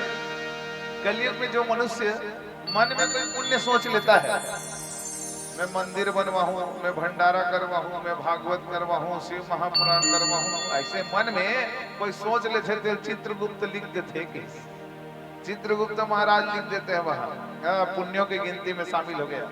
लेकिन मन में यदि कोई जीव यहाँ पाप सोचेगा तो उस पाप को नहीं लिखते, है ना। ये विशेषता है मेरी। कली करे पुनीत प्रतापा मानस पुण्य होई नहीं पापा। लेकिन कलयुग के लक्षण भी तो देखिए, कैसा है कलयुग के लक्षण। बहुत सुंदर भाव देते हैं। प्रातः स्मरणीय पूज्य पास संत श्री निरंजन जी महाराज भागवत आश्रम में उत्तरावली, बड़ा सुंदर भाव है उनका, कलयुग के प्रति सुंदर रचना है उनकी। अरे सिर तुन में अब कलयुग आगे, होगे मरे बिहान, होगे मरे बिहार संगी, होगे मरे बिहान। सिर तुन में अब कलयुग आगे, होगे मरे बिहान। काहे स्थिति, पढ़े लिखे माँ जाकर टूट गए, और फैशन लगाए में अगवा। दाई दादा तलफा से पढ़ लिख ले रे, गुण के बंटवारा नहीं हुए बेटा, पढ़ लिख ले ही काम आई। लेकिन पढ़े लिखे माँ जाकर टूट गए, और फैशन लगाए में अगवा। मन मतंग है मदिरा पी के, और हीरो बन गए फगवा। कोई फगवा हो तलनी कहा तो भैया कवितम जुड़े। मन मतंग है मदिरा पी के, और हीरो बन गए फगवा। पैसा में ईमान बेचागे, और चुलहम जल्दी ज्ञान। सिर तुम में अब कलयुग आगे, होगे मरे बिहान, होगे मरे बिहार संगी, होगे मरे बिहार। अब घर घर के का स्थिति है का, ये डहन के बात न है, भानु डहन के हमर डहन के बात में बता दो। बालोद क्षेत्र धमतरी क्षेत्र की बात है भैया, धमतरी खलोक नो है, हमर डहन के अरबरी डहन के बात है। घर घर की स्थिति, अरे सास बहू माँ माते झगड़ा, और बेटा है देखे तमाशा। सास बहू का छोरा फिर के चला थे, अब बेटा का कहा थे जान दे चौका छटका के। सास बहू माँ माते झगड़ा, और बेटा है देखे तमाशा। भाई भाई बर बन गए बैरी, और टूट गए सुमत के आशा। सड़क बरोबर हमर घर हा, हो गए नरक समान। अरे सिर तुन में अब कलयुग आगे, हो गए मरे बिहार, हो गए मरे बिहार संगी, हो गए मरे बिहार। इसलिए क्या करना है, अरे मानुष करतन सब जन बिसरो, जागो देश के वासी। त्याग तपस्या प्रेम धर्म के, धरती हमर पियासी। निरंजन कल कल में बिसरावे, अब कब करवे गुणगान। सिर तुन में अब कलयुग आगे, होगे मरे बिहान, होगे मरे बिहार संगी, होगे मरे बिहार। यहाँ आए हो कलयुग है। तेरा भी भानु प्रतापपुर में सतयुग चला था, जहाँ भगवान की चर्चा हो रही है, सत्य की चर्चा हो रही है, वहां कलयुग का प्रवेश नहीं हो सकता। कलयुग ने महाराज परीक्षित से स्थान मांगा रहने के लिए, महाराज मुझे स्थान दे दो रहने के लिए। कलयुग को महाराज परीक्षित 4 स्थान दिए रहने के लिए। कहां कहां, द्यूतम अर्थात जुआ, जहां जुआ खेला जाएगा वहां तुम्हारा स्थान होगा, कलयुग को कहे। ठीक है। दूसरा, जहां मद्यपान किया जाएगा, मदिरालय, जहां मदिरा बिकेगी, जहां लोग मदिरा पिएंगे, उस स्थान पर तेरा वास होगा। ठीक है। तीसरा, जहां वैश्यावृत्ति होगी, देह व्यापार होगा, उस स्थान पर तुम्हारा वास होगा, कलयुग। फिर चौथा स्थान दिए, जहां हिंसा होगी, जीवों को मारा काटा जाएगा, उस स्थान पर तुम रहोगे। कलयुग कथे ये सबूत अपवित्र स्थान लदे है महाराज के। जुआ खेलना, शराब पीना, वैश्या घर में जाना, हिंसा करना, ये तो सब पापी जन ही करते हैं। तो फिर और बाकी संसार का क्या होगा? क्या मेरा प्रभाव केवल इन्हीं 4 स्थान में रहेगा? एक ठन तो स्थान दे दे भगवान। तो कहने लगे कौन सा स्थान चाहिए बोल? कहने लगे स्वर्ण में मेरा वास हो, सोने में मेरा वास हो। परीक्षित महाराज ने आओ देखा ना ताव, कह दिए ठीक है जाओ, स्वर्ण में भी तेरा वास होगा। खैर मतलब ये नहीं है कि जब का गहना पहने हो सबों कलयुग के वास है, ऐसे बात भी नहीं है। स्वर्ण का आशय यहाँ पर है जो अन्याय पूर्वक कमाया गया धन है ना।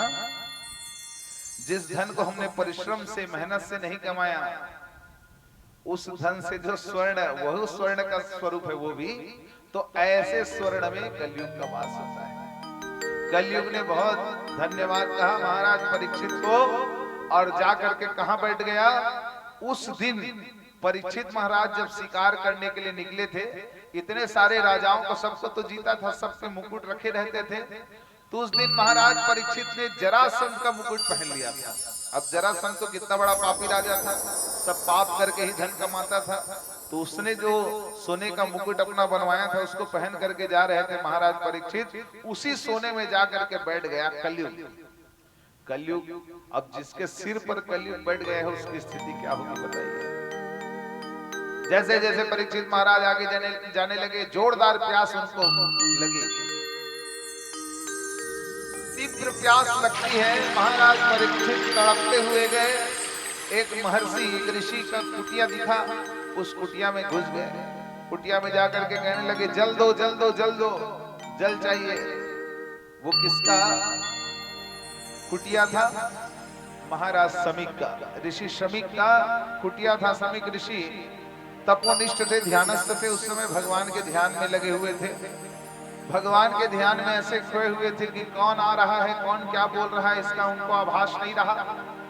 महाराज परीक्षित ने जब बार बार कहा, उनके कहने को नहीं सुने, क्योंकि ध्यानस्थ थे, भगवान के ध्यान में लगे हुए थे, समाधिष्ठ थे शमीक ऋषि।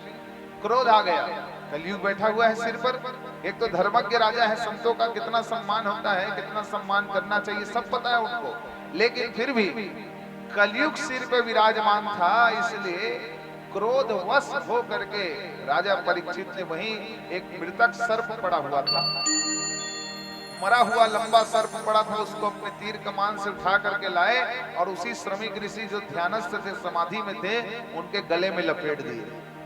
जहां इधर गले में लपेटा, उसी श्रमिक ऋषि का पुत्र श्रृंगी स्नान करने गया हुआ था, उसको वहां से पता चल गया। वहां स्नान करते करते उसने दिव्य दृष्टि से देख लिया कि कोई मेरे पिता के गले में मृतक सर्प को लपेट रहा है। उसी समय जल लिया सरोवर का और श्राप दे दिया संकल्प लेकर के, जिस दुष्ट राजा ने ऐसा कृत्य किया है, मेरे पिता के गले में मृतक सर्प को लपेटा है, आज से 7वें दिन तक्षक के डसने से उसकी मृत्यु होगी। हाहाकार मच गया। इस बात को सबसे पहले जान गए कौन? शमीक ऋषि। शमीक ऋषि जैसे जाने, ध्यान टूट गया उनका, समाधि टूट गया। अपने गले में रखे हुए मृतक सर्प को निकाल करके फेंका, और इधर परीक्षित महाराज तो चले गए थे अपने राजभवन। पहले दौड़ते दौड़ते वहां गए शमीक ऋषि और जा करके कहने लगे, महाराज परीक्षित सुनो क्या हुआ। राजन, बहुत बड़ा अन्याय हो गया है। क्या अन्याय है? और इधर जैसे ही परीक्षित महाराज ने अपने स्वर्ण के मुकुट को उतारा, अर्थात कलयुग को उतारा, राजा परीक्षित को इतना ग्लानि होने लगा, मैं धर्मज्ञ राजा, धर्म की ध्वजा फहराने वाला मैं, और मेरे द्वारा इतना बड़ा पाप हुआ तो हुआ कैसे? मैंने उस महात्मा का अपमान किया तो किया कैसे? बार बार ग्लानि हो रही। उसी समय शमीक ऋषि आ गया, उनको देख करके क्षमा याचना करने लगे। शमीक ऋषि कहने लगे, अब क्षमा का समय चला गया राजा, अब ध्यान से सुनो, मैं भी ग्लानि से भरा हुआ हूं, क्योंकि आपके जैसे धर्मज्ञ राजा के रहते ही कलयुग अपना पैर यहां नहीं पसार पा रहा था पृथ्वी पर। आपके जाने के बाद कलयुग का पूर्ण समावेश हो जाएगा, कलयुग का प्रवेश हो जाएगा पृथ्वी पर। अब आपके जाने का समय आ गया है राजा। आश्चर्य में पड़ गए, आप कैसी बातें कर रहे हैं? राजन, तुमने मेरे गले में मृतक सर्प को लपेटा, मेरे पुत्र ने अनजाने में तुमको श्राप दे दिया है। वो नहीं जानता था कि तुमने ऐसा किया है। जिस राजा के द्वारा ऐसा कृत्य हुआ है, उसका तक्षक पे डसने से आज से 7वें दिन मृत्यु होगी उसकी, उसने श्राप दे दिया। अब वो ब्राह्मण का श्राप है, वो तो मिथ्या हो नहीं सकता, झूठ हो नहीं सकता राजा। इसलिए अब 7 दिवस में तुम अपने मुक्ति का उपाय ढूंढ लो, ऐसा कुछ कर्म कर लो, सत्कर्म कर लो, जिससे कि तुम्हारी मुक्ति हो जाए। क्योंकि तुम्हारे जैसे धर्मज्ञ राजा, मैंने कल ही बताया ना, जिसकी मृत्यु यदि सर्प दंश से हो तो वो जीव मुक्त नहीं होता। जिसकी मृत्यु जल में डूबने से हो मुक्त नहीं होता। प्रवाहित नदी में यदि कोई डूब जाए, उसकी मृत्यु हो जाए, वो मुक्त नहीं होता। कोई समय से पूर्व चला जाए, किसी घटना का शिकार हो जाए तो मुक्त नहीं होता। यदि किसी की हत्या से किसी की मृत्यु हुई है, किसी के द्वारा हत्या किए जाने पर, वो मुक्त नहीं होता। तो राजन, यदि तक्षक डसेगा तो तुम्हारी मुक्ति असंभव है। इसलिए ऐसे धर्मज्ञ राजा का इस प्रकार से प्राण त्यजना बड़ा दुर्भाग्यशाली रहेगा। इसलिए अपने मुक्ति का उपाय ढूंढो। महाराज परीक्षित तत्क्षण उसी समय उनको कोई लोभ नहीं है अपने राज्य का। महाराज परीक्षित यद्यपि इतने दिवस तक राज्य कर रहे हैं, लेकिन राज्य के प्रति आसक्ति नहीं है। जैसे भगवान श्री रामचंद्र जी के हम चरित्र को देखते हैं, कहा तो सायंकालीन ये घोषणा हुआ कि कल प्रातः कालीन आपका राज्याभिषेक होगा। भगवान प्रसन्न नहीं हुए। कुछ क्षणों पश्चात ये कह दिया गया कि राज्याभिषेक नहीं, कल तो तुमको वनवास जाना है कल से। इसके लिए विषाद भी नहीं किया, दुखी भी नहीं हुए भगवान। ये भगवान का सुंदर स्वभाव है। ऐसा सुंदर स्वभाव कहाँ पाया राघव जी, ऐसा किसने बनाया। भगवान का स्वभाव इतना सुंदर। परीक्षित महाराज भी कहने लगे मुझे इसका लोभ नहीं है। अपने पुत्र जन्मेजय को राज्य सौंप दिया और जाकर के बैठ गए गंगा नदी के किनारे। जितने ऋषि मुनि महात्मा थे इस पृथ्वी के, सब आ गए। वहां वेद व्यास जी हैं, वशिष्ठ जी हैं, सब मुनि महात्मा आ गए। सबसे महाराज परीक्षित प्रश्न करने लगे कि मेरी मुक्ति का उपाय बताओ, मुक्ति का उपाय बताओ। उसी समय सबने देखा कौन आ रहे हैं। 16 वर्ष का एक बालक है, अवधूत, शरीर पर कोई वस्त्र नहीं है, चलते आ रहे हैं। ऐसा लगता है भस्म रमा हुआ है पूरे अंग पर। ऐसा लग रहा मानो यदि इनको पीतांबरी पहना दिया जाए तो साक्षात भगवान श्री कृष्ण ही चल करके आ रहे हैं, ये लग रहा है। कौन है वो? निगम कल्पतरोर्गलितं शुकमुखाद्रवसंयुतं पदभागवतं रसमालयामुरहो रसिका भुवि भावुका। श्री सुखदेव जी महाराज आ रहे थे। सब मुनियों ने एक साथ खड़े होकर के कहा, राजन परीक्षित देखो, ये सुखदेव मुनि नहीं आ रहे, ये साक्षात तुम्हारी मुक्ति चल करके तुम्हारे द्वार पर आ रही है। महाराज परीक्षित खड़े हो गए, दंडवत प्रणाम किया सुखदेव मुनि को। सभी महात्मा उनके शरण में गिर गए। यद्यपि अवस्था उनकी 16 वर्ष की है, वहां बड़े बड़े महात्मा हैं, कई हजार सालों के जिनकी आयु है, कई बुजुर्ग महात्मा वहां बैठे हैं, लेकिन सबने उठ करके परमनिष्ठ उस सुखदेव मुनि को प्रणाम किया है। सुखदेव मुनि को सुंदर आसन पधराया परीक्षित महाराज ने, और परीक्षित महाराज उनसे प्रश्न करने लगे। पहले दुखी देखे सुखदेव मुनि को, सुखदेव मुनि ने उनको दुखी देखा परीक्षित महाराज को। सुखदेव मुनि कहने लगे, राजन इस संसार में कोई किसी को सुख या दुख नहीं देखा। सुखस्य दुखस्य न कोऽपि दाता परो ददाति कुबुद्धिरेषा अहंकारे अतिवृथाभिमाना स्वकर्म सूत्रे ग्रथितो वति लोका। ताहुन को सुख दुख कर दाता निज कृत कर्म भोग सब भाता। या कोई किसी को सुख या दुख नहीं देता, सब अपने कर्मों के आधार पर ही सुख और दुख भोगते हैं। महाराज परीक्षित ने कहा, 2 प्रश्न पूछे। 2 प्रश्न कहने लगे। क्या? पहला प्रश्न राजन का यह है सुखदेव मुनि से, और इन्हीं 2 प्रश्नों के उत्तर में सुखदेव मुनि ने पूरे 11 स्कंद में श्रीमद् भागवत महापुराण की कथा सुनाई है। पहला प्रश्न था महाराज परीक्षित का कि जो जीव मृत्यु के निकट है उस जीव को क्या करना चाहिए। जो मनुष्य मृत्यु के निकट है उसको क्या करना चाहिए। तो बताइए मृत्यु के निकट कौन नहीं है? कोई जानता है अपनी मृत्यु को? कब कहां कौन कैसे कैसे किस दशा में चले जाए, इसका भान किसी को नहीं है संसार में। सदगुरु कबीर साहब तो कहते हैं हमारा मनुष्य का जीवन कैसा है? पानी केरा बुद बुदा असमानुष की जा,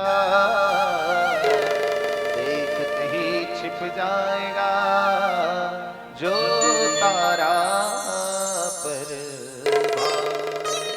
पानी के बुलबुले के जैसा है मनुष्य का जीवन। आकाश में छाए हुए तारा मंडल के तारे हमको दिखाई देते हैं, जैसे प्रभात होता है सूर्य नारायण भगवान आते हैं सभी तारे छिप जाते हैं। ऐसे ही मनुष्य का जीवन है। कहे इसको न बनते देरी लगता है न बिगड़ते देरी लगता है। जैसे बुलबुले को बनते और फूटने में कोई देरी नहीं लगती, ऐसा ही मनुष्य का जीवन है भैया। ये जीवन कब कहां कैसे धोखा दे जाए, सांसों का क्या भरोसा, सांसों का क्या भरोसा, रुक जाए चलते चलते, रुक जाए चलते चलते। सांसों का क्या भरोसा, सांसों का क्या भरोसा, रुक जाए चलते चलते, रुक जाए चलते चलते। जीवन की है जो ज्योति, जीवन की है जो ज्योति, बुझ जाए जलते जलते, बुझ जाए सांसों का क्या भरोसा, सांसों का क्या भरोसा, रुक जाए चलते चलते, रुक जाए चलते चलते।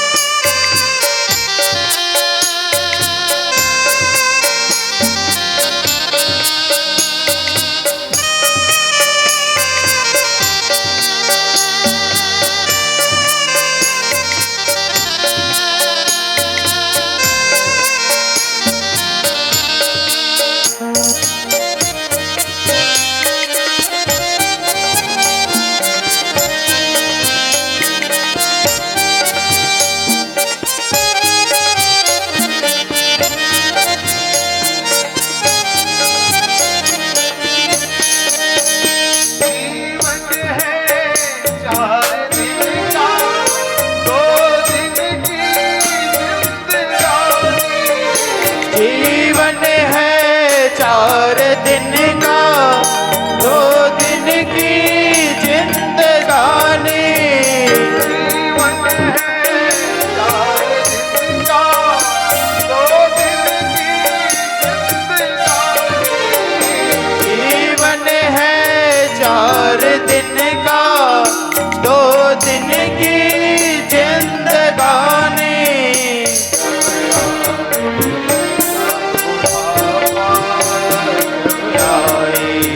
का बुढ़ापा थक जाए चलते चलते, थक जाए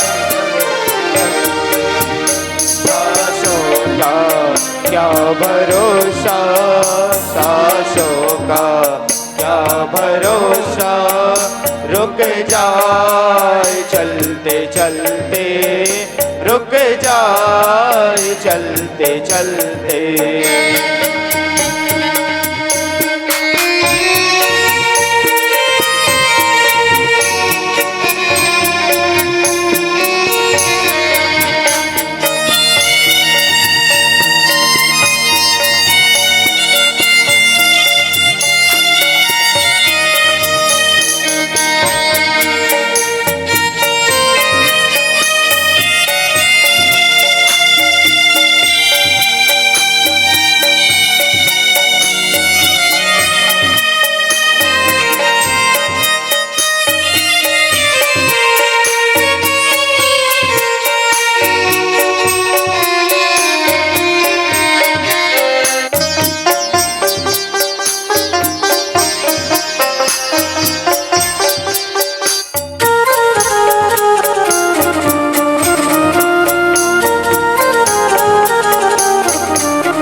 भरोसा रुक जाए चलते चलते, रुक जाए चलते चलते।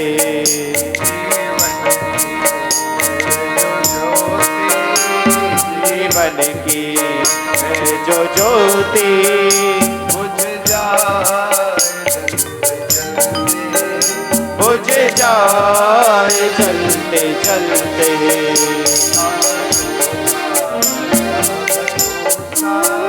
सांसों का क्या भरोसा, सांसों का भरोसा, सांसों का क्या भरोसा। कोई भरोसा नहीं है भैया इन सांसों का, कब कहाँ किस स्थिति में रुक जाए।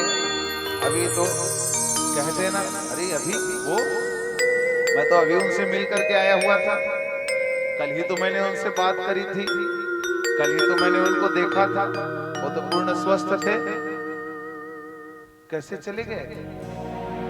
संसार में ये सब प्रश्न उठता है भैया, कोई भरोसा नहीं है। सुख पाता रहा जो सदैव सदा, उसे किस में दुख पाना पड़ा। सुख पाता रहा सदैव सदा, उसे किस में दुख पाना पड़ा। पछताया नहीं जो कभी भी कहीं, उस आखिर में पछताना पड़ा। कोई फूल न बाग में ऐसा खिला,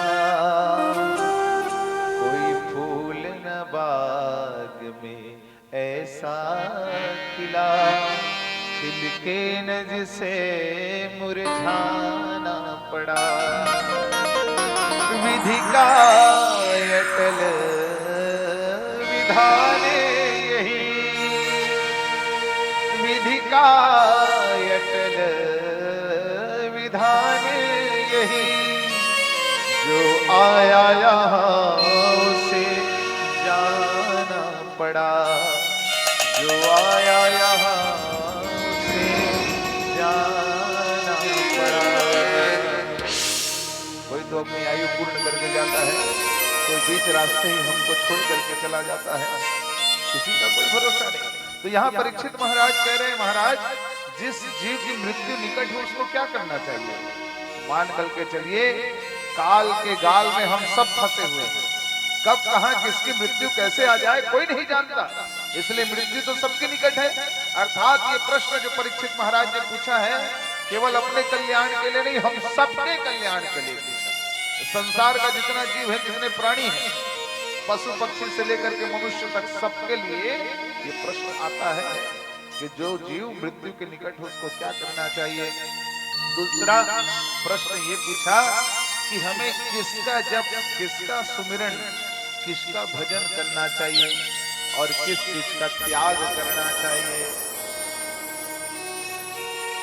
और इन्हीं दो प्रश्नों के उत्तर में परीक्षित महाराज को सुखदेव मुनि ने सुंदर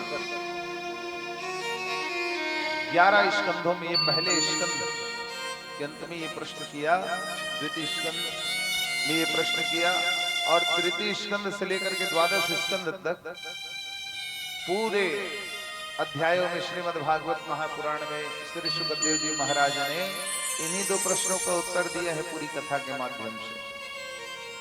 क्या क्या प्रश्न कि मृत्यु के निकट जीव को क्या करना चाहिए, और दूसरा है किसका जप तप सुमिरन ध्यान करना चाहिए, किस वस्तु को छोड़ देना चाहिए। आगे श्री सूत जी महाराज सनकादिक ऋषि गणों को बताते हुए कहते हैं उद्धव विदुर जी के संवाद का। उद्धव जी जब आए विदुर महाराज उनसे मिल करके कहने लगे, भैया कान्हा कैसे हैं, हमारे कन्हैया कैसे हैं, रुक्मणी अच्छी तो है ना, सत्यभामा कैसी है, कालिंदी कैसी है, जामवंती की पुत्री जामवंती कैसी है, प्रद्युम्न ठीक तो है, इनके इन प्रश्नों को सुन करके उद्धव महाराज रोने लगे। रोने लगे और कहते हैं, विदुर महाराज आप जितनों को याद कर रहे हैं अब उनमें से संसार में कोई नहीं है, सब अपने लीला स्मरण करके चले गए। विदुर महाराज अत्यंत दुखी हो गए, कान्हा नहीं रहे, कान्हा चले गए हम सबको छोड़ करके। उद्धव जी कहते हैं, हाँ आप वृंदावन में भी जा करके देख लो, वहां की वृक्ष लताओं से पूछ लो, सब कन्हैया को याद करते हुए रो रहे हैं। कन्हैया पुकारा करेंगे, लताओं में ब्रज के गुजारा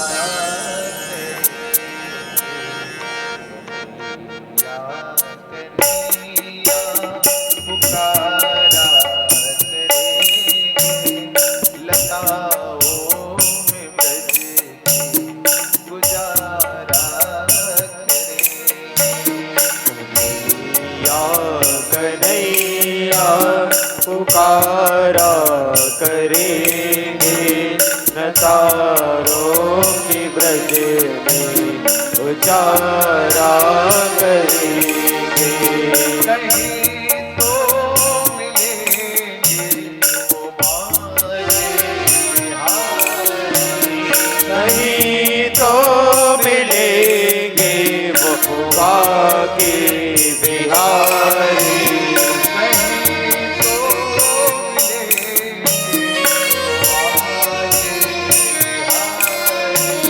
कहीं तो मिलेंगे वो बाकी बिहारी।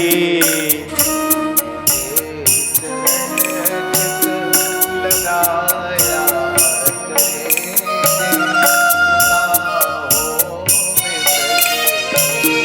गुजारा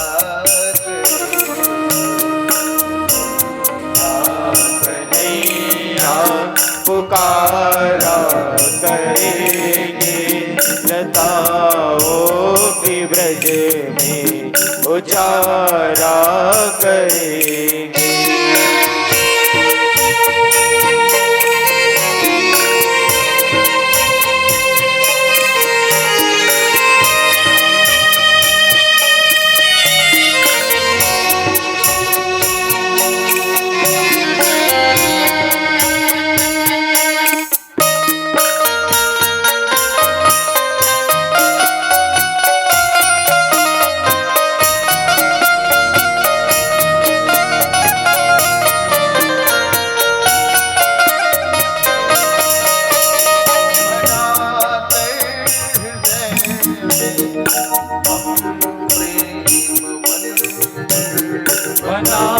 हृदय में हम प्रेम बंदे,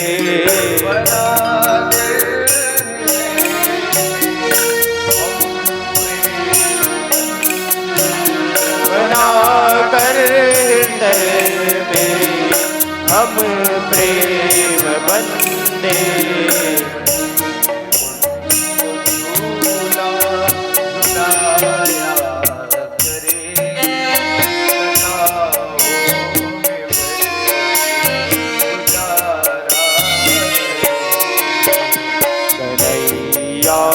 कन्हैया पुकारा करेंगे, लताओं के ब्रज में उजारा करेंगे।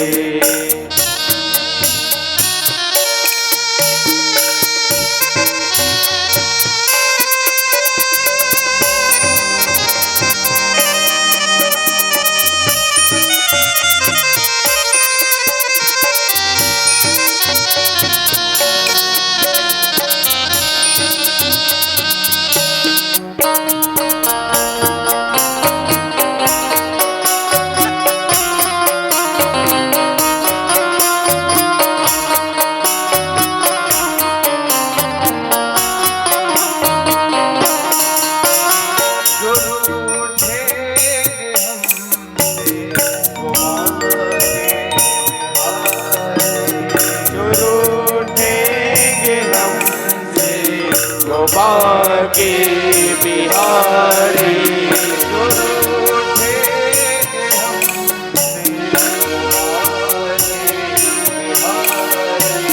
जो रूठेंगे हमसे वो भाग्य बिहारी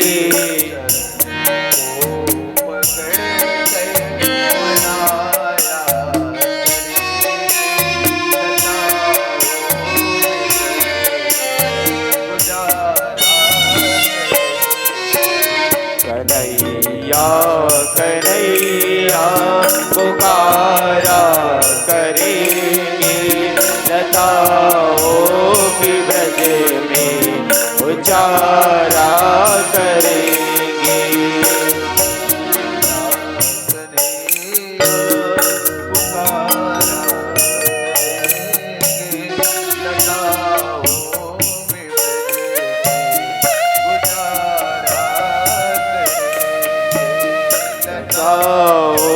की ब्रज में उचारा करेंगे।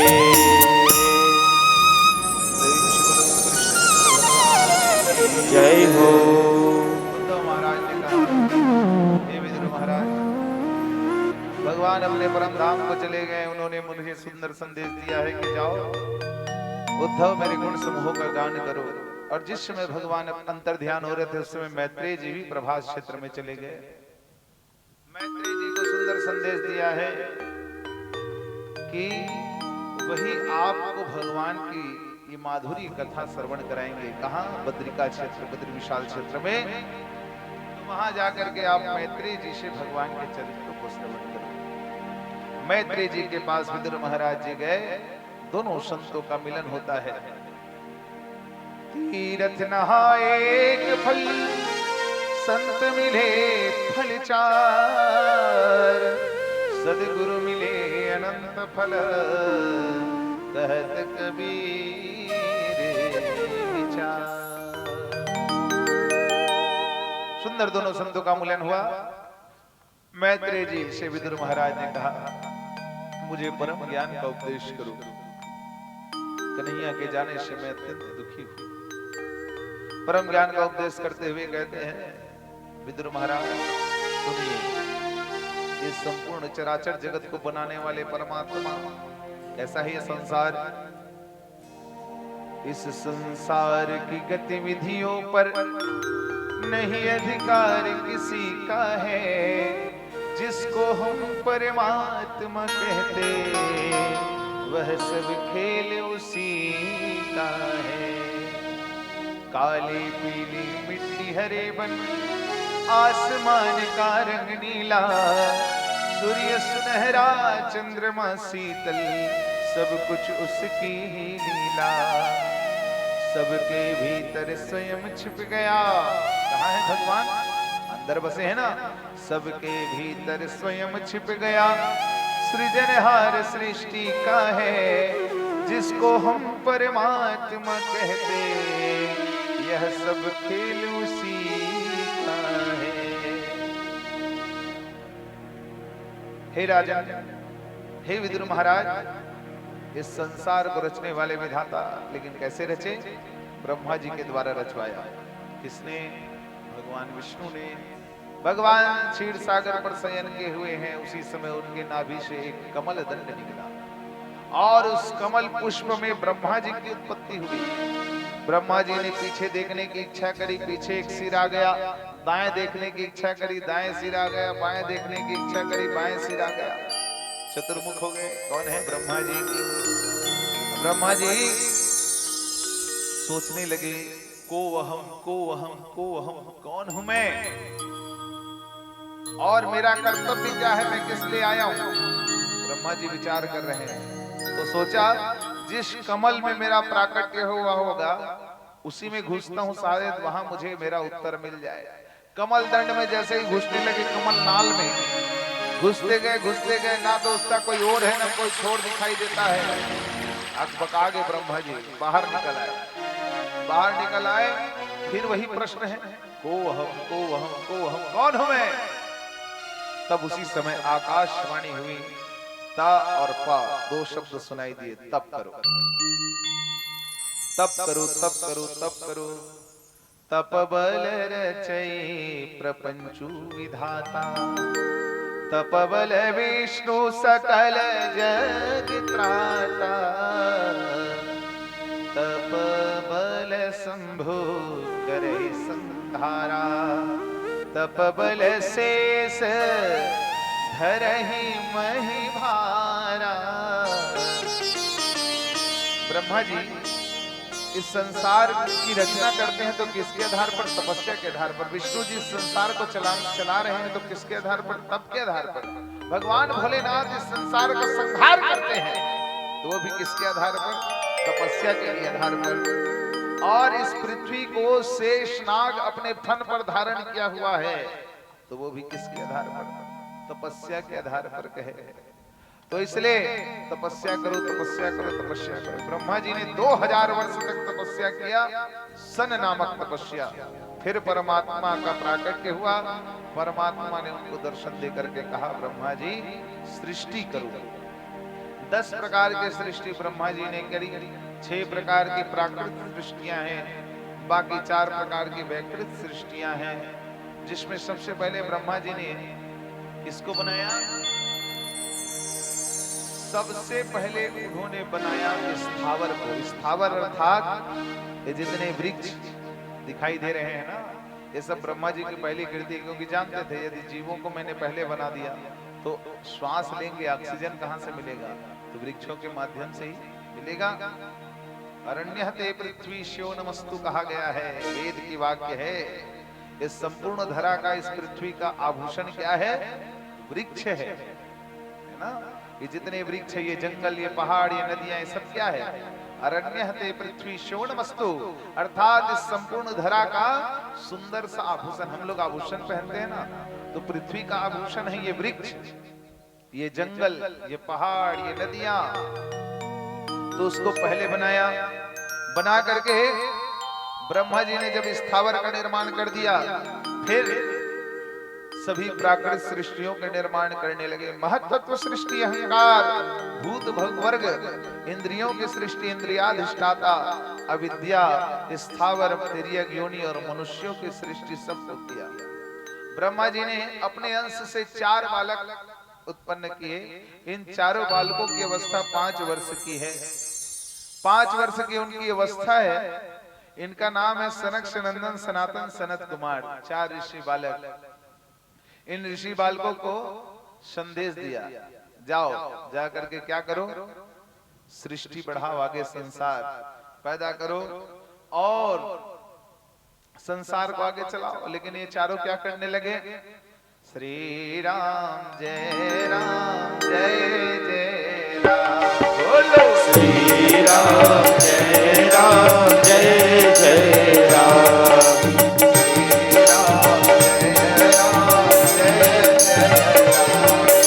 श्री राम जय राम जय जय राम।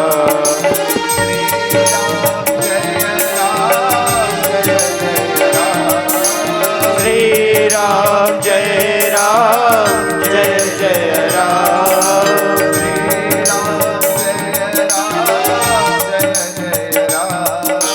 श्री राम जय राम जय जय राम।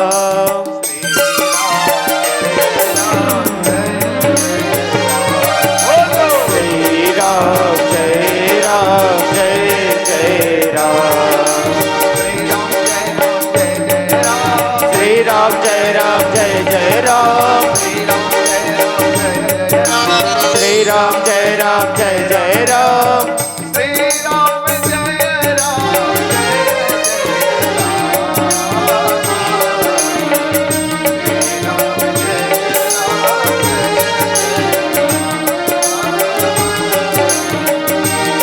राम जय राम जय जय राम।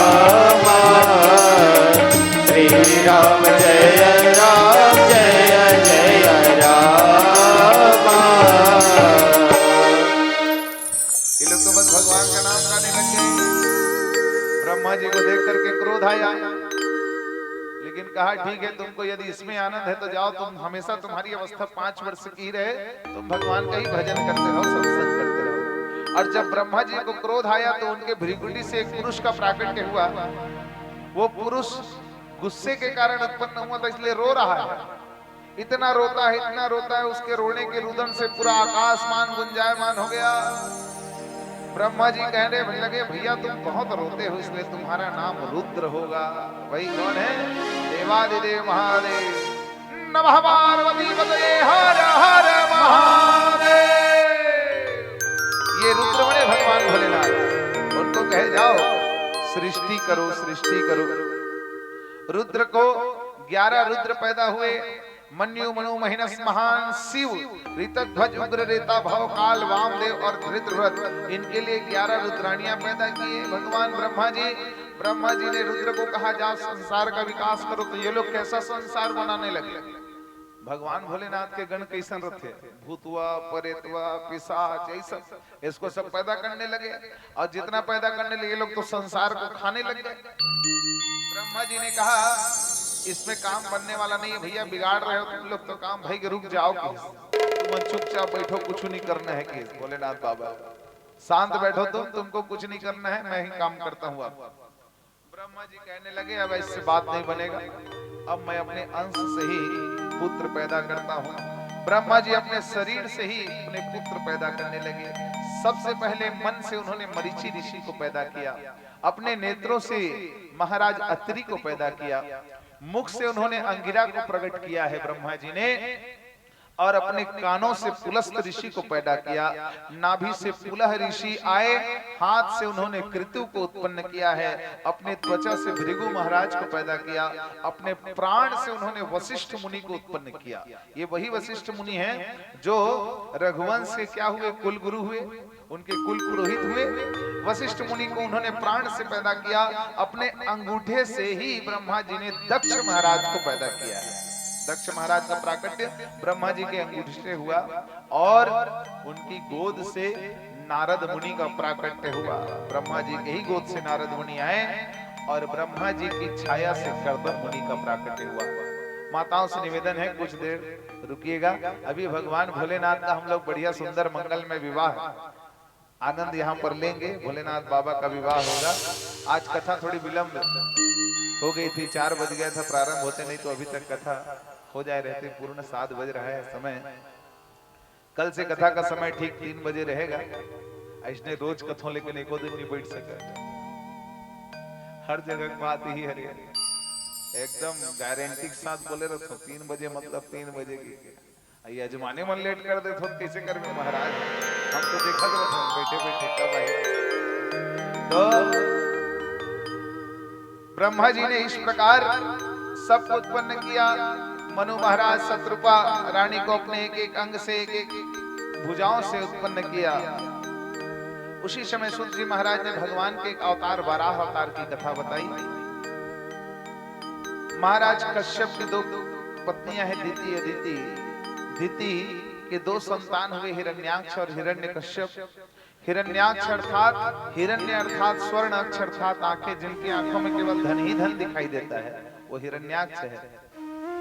उसने क्या किया? सारी पृथ्वी की संपदा को विलुप्त कर दिया, छुपा दिया। देवतागण भगवान के पास गए, त्राहि माम शरणागतम, सब भगवान के शरण में। फिर जाकर के कहने लगे कि हमारी रक्षा करिए, रक्षा करिए। क्या करना है? पूरी पृथ्वी की संपदा को हिरण्याक्ष ने छुपा दिया है, तो आप उस संपदा को वापस लाइए। भगवान ने वराह अवतार लिया, जा करके संपदा, पृथ्वी की संपदा को वापस निकाल करके लाए और हिरण्याक्ष का वध कर दिया। मैत्रेय जी पूछने लगे, हे विदुर महाराज, मैत्रेय जी से पूछने लगे, विदुर महाराज ये हिरण्याक्ष है कौन? तब मैत्रेय जी एक सुंदर कथा श्रवण कराने लगे। क्या कथा?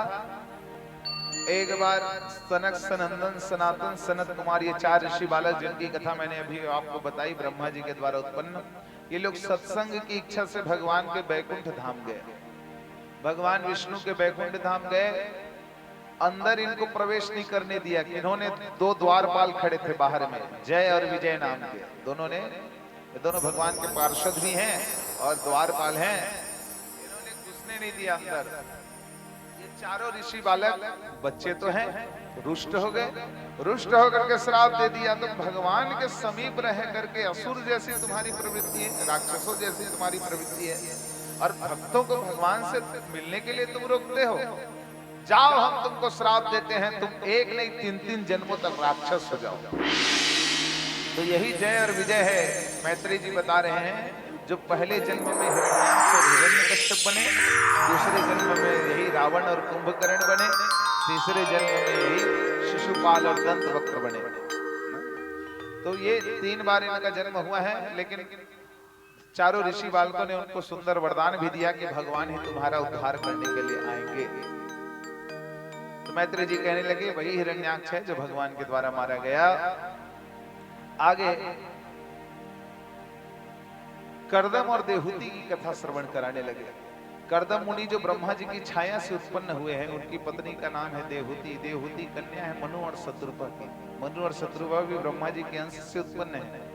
मनु महाराज और उनकी पत्नी शत्रुपा, उनकी कन्या है देहूति।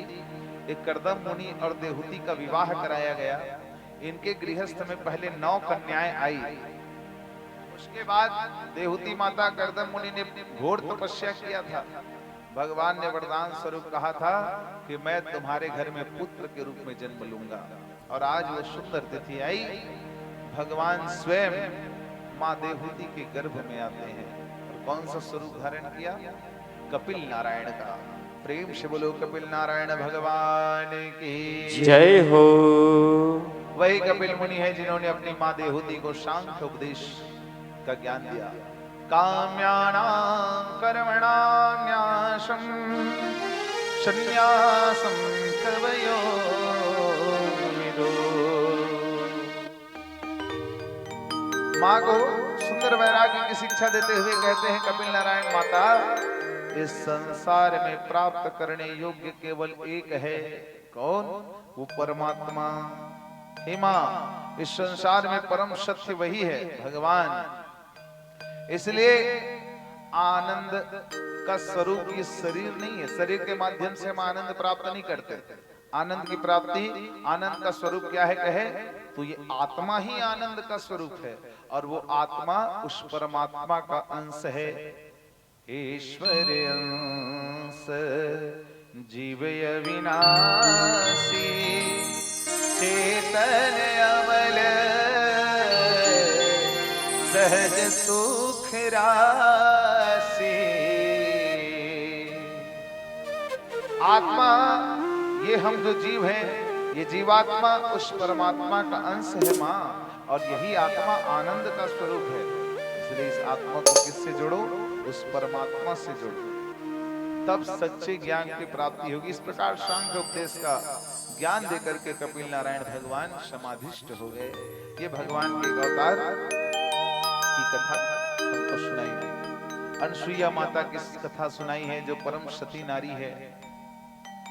ऐसी सती नारी जिनके सत्य से टिका हुआ हमारा यह देश है। अभी सुंदर हमने वट सावित्री का व्रत मनाया ना। माताएं हमारी कितना सुंदर वट सावित्री का व्रत रखती है। अच्छा, महतारी मन जत का व्रत रखे थे अपन पर एको ठन नहीं रखे। जत का व्रत रखे हमार माता मन एको ठन ला अपन पर नहीं रखे, सब ला आखर पर रखे। किसी को पति के लिए, किसी को बेटे के लिए, किसी को परिवार के लिए, सब तो उन्हीं के लिए रख रहे हैं। यह देश जहां जन्मी सतवंती सावित्री और सीता, गुणवती ज्ञानवती गौरव की गायत्री और गीता।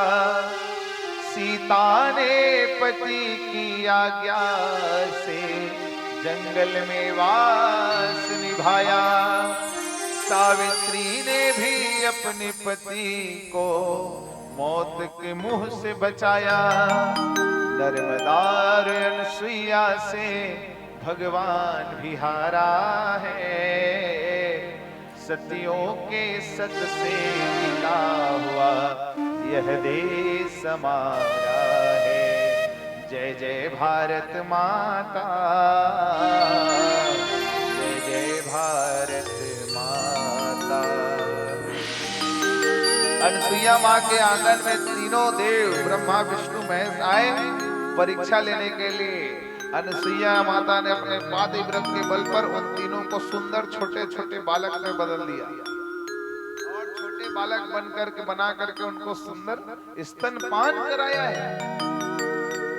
तो इस जगत के पालन करता, सृजन करता, संहार करता तीनों परमात्मा आकर के मां अनसुईया के आंगन में खेले हैं, कहीं और नहीं, इसी भारत भूमि की बात है। वो अनसुईया मां परामर्श में है, नारी सी सेवा में नितदासी है, भोजन में माता के समय है, शयन समय रंभासी है, धर्म कर्म में सदा संगनी, शेष सहिष्णु धुरासी है, छह आदर्श गुणों से शोभित नारी पुण्य की दासी है, नारी पुण्य की दासी है।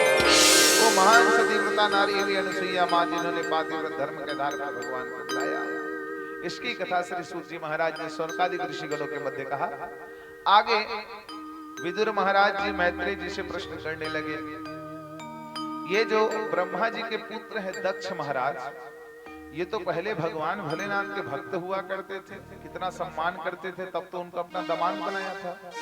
तो ये दक्ष महाराज का भगवान भोलेनाथ से बैर कैसे हुआ, क्यों हुआ, ये कथा मैं सुनना चाहता हूँ। मैत्रेय जी सुंदर उत्तर देने लगे। कस्सम चराचरम गुरुम निर्वैरम शांत विग्रहम आत्मा रामम कथम वेष्टि जगतो देवतम महत। ये भगवान भोलेनाथ जो परम शांत है, कैसे भगवान भोलेनाथ, कर्पूर गौरम करुणावतारम संसार सारम भुजगेन्द्रहारम सदा वसंतम हृदयारविंदे भवम भवानी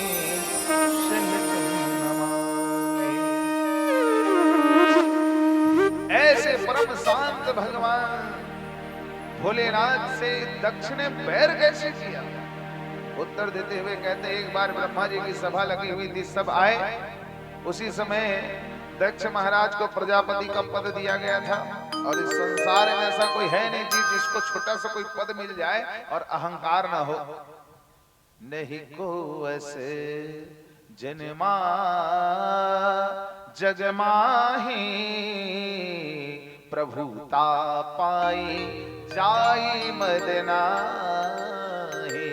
इस संसार में ऐसा कोई नहीं जिसको पद मिल जाए और अहंकार ना हो।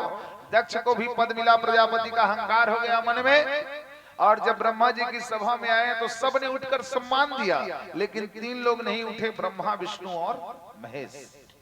दक्ष महाराज क्रोधित हो गए। किसके लिए क्रोधित हुए? अब ब्रह्मा जी तो पिताजी हैं, पिताजी सम्मान ना भी दे तो चलेगा, पिताजी से थोड़ी ना कोई पुत्र सम्मान की अपेक्षा रखेगा। पिताजी सम्मान थोड़ी देंगे, पिताजी रफड़ा से दुघा हाथ खींच कर से पिताजी है, इसलिए तो डरते हैं। तो पिताजी से सम्मान की अपेक्षा नहीं, ब्रह्मा जी नहीं उठे, कोई बात नहीं, विष्णु भगवान मेरे दादा हैं। और ब्रह्मा जी की उत्पत्ति विष्णु भगवान के नाभि से जो कमल निकला उसमें तो दादा हुए ना विष्णु भगवान। लेकिन ये तो मेरा दामाद है, ये तो उठ करके मुझे सम्मान दे सकता है, ये क्यों नहीं उठा। अब ऐसे बात नहीं रहा कि भगवान भोलेनाथ जानबूझ के नहीं उठे। भगवान भोलेनाथ उस समय समाधिस्थ थे। किसमें? भगवान राम के नाम में। दिन रात तुम पूनि राम राम दिन राती सादर जपहु अनंग राती। दिन रात राम जी के नाम को जपते रहते हैं, नाम को जप रहे इसलिए भूल गए कि कौन आ रहा है कौन जा रहा है। दक्ष महाराज को सम्मान नहीं दिया, दक्ष महाराज क्रोधित हो गए, कहने लगे अरे भस्म को रमाने वाला, नाग बिच्छू को धारण करने वाला, शमशान में रहने वाला, दिगंबर न कुछ पहनता है, ना कुछ ओढ़ता है। भगवान लगा लीजिए भोलेनाथ बाबा। भोलेनाथ बाबा को वो कह रहा है मैं इसका अपमान कर रहा हूँ, लेकिन भोलेनाथ बाबा प्रसन्न हो रहे हैं मन ही मन। क्यों? ये अपमान थोड़ी है, ये तो भगवान का सम्मान है। अब तुम भोले बाबा को कहो कि वो शमशान में रहता है, तो भैया ये तो खर अपमान है, तो खर सम्मान है, तो सही व्रत है। तेवल कहा था नाग और बिच्छू को धारण करने वाला। नागेंद्र हाराय त्रिलोचनाय भस्मांगरागाय महेश्वराय नित्याय शुद्धाय दिगंबराय तस्मै नकाराय नमः शिवाय। बात तो ये सब कर ही रहे हैं, तो भगवान तो प्रसन्न थे, लेकिन उनके द्वारा ऐसे क्रुद्ध भरे वचनों को सुन करके नंदी शांत नहीं रह सका। नंदी उठ करके श्राप दे दिया, अरे दक्ष, भगवान भोलेनाथ का अपमान करता है, जिस मुख से अपमान कर रहा ये नहीं रहेगा। दक्ष नंदी को श्राप दे दिया, अरे दुष्ट, छोटी मुंह बड़ी बात, तू मुझे श्राप देता है, जा मैं तुझे श्राप देता हूं, आज के बाद तेरी कहीं प्रतिष्ठा नहीं होगी। आज उखड़ दिन से नंदी महाराज की प्रतिष्ठा नहीं होगी। भले भोलेनाथ बाबा बैठार्थन तो नंदी ले से लेके मड़ा देते हैं, फिर उखड़ प्रतिष्ठा मंत्र नहीं है, लेकिन बिना नंदी के भोले बाबा बैठते भी नहीं है। आप किसी भी शिवालय में जाइए जहाँ भगवान भोलेनाथ की मूर्ति है, लिंग है, तो निश्चित रूप से नंदी महाराज वहां रहेंगे ही रहेंगे, लेकिन नंदी महाराज की प्रतिष्ठा नहीं होती। दक्ष महाराज का श्राप मिला हुआ है। अब आई गई बात, चली गई। भगवान भोलेनाथ ने कहा, अरे नंदी कावर मनसन लड़त हस, चल हल जाबो, ये हमार मन की जगह नो है। लेकिन भगवान इधर गए। इधर एक दिन क्या हुआ, सती मैया कहने लगी भोले बाबा से। सती मैया बैठी हुई थी, भोले बाबा ध्यानस्थ हैं। उसी समय आकाश मंडल से स्वर्ग की अप्सराएं जा रही है। कहाँ? दक्ष महाराज के यहाँ। क्या हो रहा है? दक्ष महाराज के यहाँ एक विशाल यज्ञ का आयोजन है। अप्सराओं से पूछा सती माता ने, कहाँ जा रही हो? वो कहने लगी, तुमको नहीं पता? तेरी जानस कहा होगे बताओ, नहीं जानो तभी पूछा तुम कि सती मैया, अरे तुम्हारे पिता के घर में इतना बड़ा यज्ञ हो रहा है, इतना बड़ा आयोजन हो रहा है, तुमको नहीं पता है? हम तो सब वही जा रहे हैं। सती मैया चले गई भोले बाबा के सामने, हाथ जोड़कर कहने लगी, पिता भवन उत्सव परम जो प्रभु यसुदे, जो मैं जाऊं कृपा यतन सादर भले आस। परमेश्वर भी भोलेनाथ बाबा, मेरे पिता के घर में सुंदर आयोजन हो रहा है, मुझे आदेश दो कि मैं वहां चले जाऊं। जाऊंगी, पिता के भवन, पिता के उत्सव को देखूंगी और आ जाऊंगी। भोले बाबा कहने लगे, देवी यद्यपि जदपि मित्र वरु पितु गुरु गेहा। देवी यद्यपि पिता के घर, मित्र के घर, गुरु के घर और स्वामी के घर, ये चार के घर में जाने के लिए जीव को सोचना नहीं चाहिए। जैसे एक संतान को अपने पिता के घर में जाना है तो कोई पिता उसको निमंत्रण देगा तभी जाऊंगा, ऐसी कोई बात है क्या? अरे वो पिता है और पिता के घर में संतान का अधिकार है, वो बिना निमंत्रण के भी वहां चले जाए, उसको जाने के लिए निमंत्रण की आवश्यकता नहीं होती। भोलेनाथ बाबा बताने लगे। दूसरा होता है मित्र। मित्र को मित्र के घर जाना है। यदि मित्र संकट में है तो मित्र संकट में रह करके तुमको बुलाएगा तभी तुम जाओगे, तो तुम किस बात के मित्र हो भैया? मित्र का ये कर्तव्य बनता है कि वो सदैव अपने मित्र के साथ संकट में खड़ा रहे।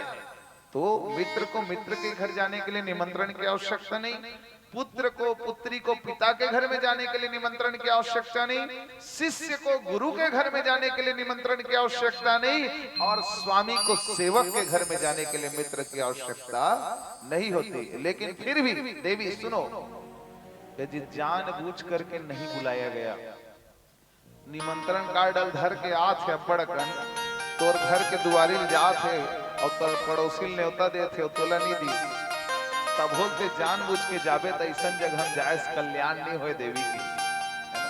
ऐसे स्थान में जाने से कल्याण तहा जा कल्याण न हो वहां जाने से कल्याण होने वाला नहीं है देवी। तो सती कहने लगी अरे भुला गई सोही हमारे पिताजी भुला गई सोही न्योता देवर। बोले बाबा कहने लगे भूले नहीं है वो यज्ञ ही मुझे अपमानित करने के लिए किया जा रहा है। वो जो यज्ञ कर रहे हैं तुम्हारे पिता मेरा अपमान करने के लिए कर रहे हैं। तो काबर का हो गए तो सबो कहानी बताई भोले बाबा ऐसे ऐसे।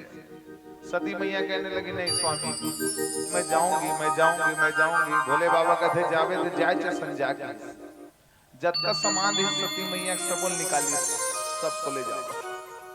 सती मैया कहते कावन निकाला तो सब बोला मैं तो आज जाऊं काली आ जाऊं।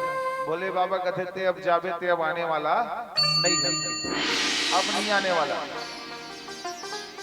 दक्ष महाराज अब बिहाव करे रहा है भोले बाबा सन सती मैया के। तो सती मैया बचपन में जब तक खिलौना धरे रहे तहुल विदा करे रहे जोरन में जोर के डाले रहे। और रात में बहु मल्ला निकल गई नंदी श्रृंगी भृंगिल कथे भोले बाबा जाओ तो पठुआ में चढ़ोगी। वो पठुआ में रखा है बचपन के खिलौना मन है वो सबोल निकालो सबोल धर के ले गए। सती मैया रोए काबर इसने करत भोले बाबा की। भोले बाबा तो अंतर्यामी जानते हैं क्या होने वाला है। ले जाओ अपने गणों के साथ भेजा सती मैया को। सती मैया वहां गई देखती है जगह जगह पर शिव का अपमान भोलेनाथ बाबा का अपमान है। हर स्थान पर कहा है शिव को कहीं स्थान नहीं दिया जाएगा। कोई यदि वो आ जाता है तो उससे कोई बात नहीं करेगा। जगह जगह भोलेनाथ बाबा का अपमान चल रहा है निंदाचारी चल रहा है। इसको सुन करके सती मैया अत्यंत दुखी हो गई। सती मैया जब गई तो कोई उनसे बात नहीं करता है कोई बात नहीं करता। उनकी बहनें जो थी दक्ष महाराज की 60 कन्याएं हैं तो बाकी बहनें उनको देख करके हंस रही है जोर जोर से हंसने लगी देख करके। काबर हंसत है अनपुच्छा है कि न्योता नहीं दे तब बोला आगे है देखे है बोल देख के हंस। सती मैया दुखी है बहुत। उसी समय सादर मिलहि कौन माँ मिली उनकी। माँ जाकर के गले से लगा लेती है क्योंकि माँ तो माँ होती है ना। इंसान तो क्या देवता भी आंचल में पले तेरे। भगवान तो भगवान अरे स्वर्ग के देवता और भगवान भी तरसते हैं माँ की आंचल में आने के लिए। इसलिए तो कहते हैं ना उसको नहीं देखा हमने कभी। किसको? भगवान को। हमने देखा है भगवान को? नहीं देखा। उसको नहीं देखा हमने कभी पर इसकी जरूरत क्या होगी ए माँ तेरी सूरत से अलग भगवान की सूरत क्या होगी उसको नहीं देखा हमने कभी। माँ ने जाकर के गले से लगा लिया सती कैसी हो बेटी कितने दिनों बाद आई हो। लेकिन सती माता के मन में अब दुख नहीं क्रोध का आवेश। क्रोध में जाकर के कहती है बीच में चली गई यज्ञ मंडप के। ध्यान से सुनो जो जो भगवान भोलेनाथ की निंदा में लगा हुआ है जिसने शिव का त्याग किया है जब तक आकाश में सूर्य और चंद्रमा है तब तक नरक की आत्माएं तुम सब भोगोगे। और ये दुष्ट मेरा पिता दक्ष इसके तेज से मेरा ये शरीर बना है इसलिए इस शरीर को तो अब मैं रखने वाली नहीं हूं। इस शरीर का मैं त्याग कर दूंगी। लेकिन ध्यान से सुनो जिसने जिसने शिव के प्रति अपराध किया है सबको दंड मिलेगा। सती माता ने सबको श्राप दिया और उसी समय क्रोधाग्नि मां की प्रकट हुई। योगाग्नि को प्रकट किया है। दाहिने अंगूठे से पैर के अंगूठे से वहां से धू धू धू धू धू करके जलने लगी। सती माता जल करके वहीं पर भस्म हो गई। रुद्रगण देखते रह गए, हाहाकार मच गया, बचाओ बचाओ बचाओ, त्राहिमाम त्राहिमाम त्राहिमाम शरणागतम। सबके सब चले गए रुद्रगण भगवान भोलेनाथ के पास। भोलेनाथ बाबा अनर्थ हो गया है, बचाइए बचाइए, सती माता अपने प्राणों का त्याग कर दी है। भोले बाबा कहे, तुमने अपनी आंखों से देखा है? हाँ भोले बाबा, हम वहीं से आ रहे हैं, तब भी मैं तुम्हारी बातों का विश्वास नहीं करता। मुझे जब तक कोई ब्राह्मण आकर के इस बात की सूचना ना दे दे, तब तक मैं ये नहीं मानूंगा कि सती ने अपने प्राणों का त्याग कर दिया। उसी समय आए देवर्षि नारद। देवर्षि नारद भगवान भोलेनाथ की चरण में गिर गए। भोलेनाथ बाबा, अनर्थ हो गया है। मां सती आपके अपमान को सहन नहीं कर पाई भोले बाबा, और अपने प्राणों का त्याग कर दिया, अपने देह को भस्म कर दिया है। भोलेनाथ बाबा क्रोध में लाल लाल आंखों से देखने लगे। भोलेनाथ बाबा ने अपनी जटा को एक जटा उखाड़ा और पटका है कैलाश पर्वत पर। दो भागों में विभक्त हो गई। वहीं से वीरभद्र और मां भद्रकाली प्रकट होते हैं। दोनों कहने लगे, आदेश क्या आदेश है स्वामी, हमारे लिए क्यों याद किया है हमको? भोलेनाथ बाबा कहे, जाओ जाओ दक्ष महाराज के यहाँ और दक्ष सहित यज्ञ का विध्वंस करो। करोड़ों करोड़ों रुद्रगण मां भद्रकाली के आगे पीछे दौड़ रहे हैं। वीरभद्र जा रहे हैं। ये लोग गए वहां दक्ष महाराज के यज्ञ कुंड में जा करके सबसे पहले जिसने शिव का अपमान किया था सबको दंड देने लगे। यज्ञ कुंड में मल मूत्र का त्याग करने लगे, अपवित्र कर दिया उस यज्ञ को। और फिर कहे, यज्ञ करता कहाँ है? भगवान ने कहा है दक्ष सहित यज्ञ का विध्वंस करना है। दक्ष कहाँ है? दक्ष को वीरभद्र ने पकड़ा और सिर को पकड़ करके मरोड़ने लगे। क्या मरोड़ा, एक ही बार में उसके सिर को धड़ से अलग कर दिया और कहे, अब यज्ञ की पूर्णाहुति होगी, यज्ञ में डाल दिया, स्वाहा। धड़ इधर पड़ा रह गया, सिर हो गया स्वाहा। सब देवतागण थर्रा गए, अब कैसे करबो भैया? यज्ञ यदि अधूरा रह गया तो फिर ये तो देव समाज के लिए ही हानिकारक है, क्योंकि तो देव यज्ञ चल रहा था। इस यज्ञ को पूर्ण करना भी आवश्यक है। कहाँ चलना है? सबके सब चलो भोलेनाथ बाबा के दरबार पर। सब देवगण भोलेनाथ बाबा के दरबार गए। भोलेनाथ बाबा से प्रार्थना करने लगे, भोले आया तेरे दर पर सर झुकाने को, भोले आया तेरे दर पर सर झुकाने को, भोले आया तेरे दर पर सर झुकाने को।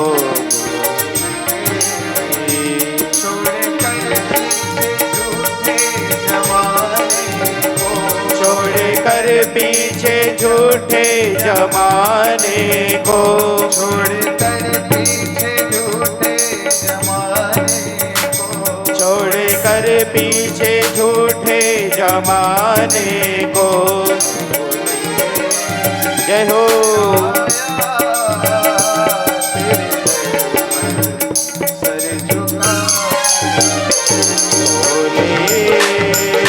आया तेरे दर पर सर झुकाने को।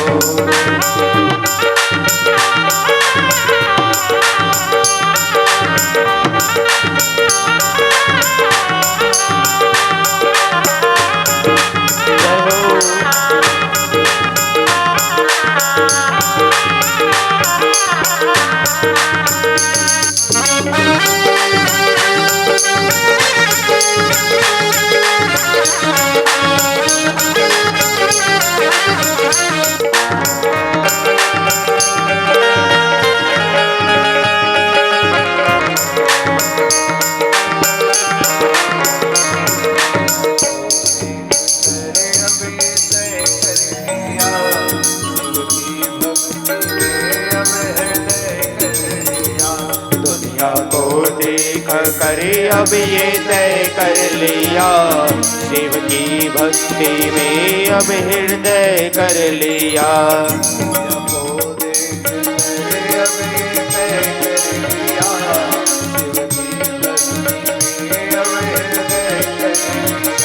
दुनिया को देख कर अब ये तय कर लिया, शिव की भक्ति में अब हृदय कर लिया।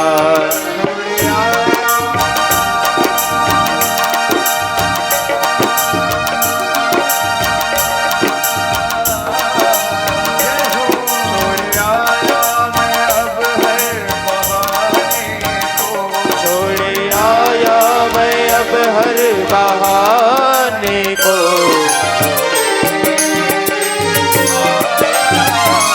जय हो। भोले आया तेरे दर पर सर झुकाने को,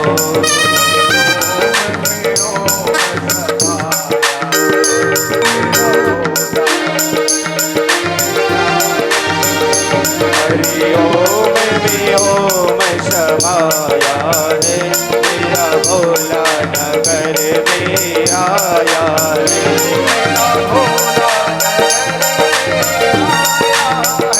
मेरा भोला नगर में आया है,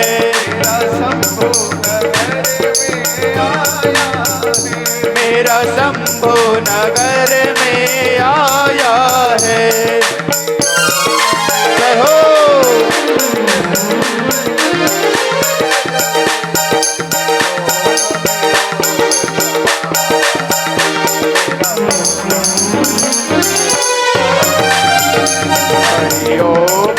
ओम समाया है मेरा भोला नगर में आया है,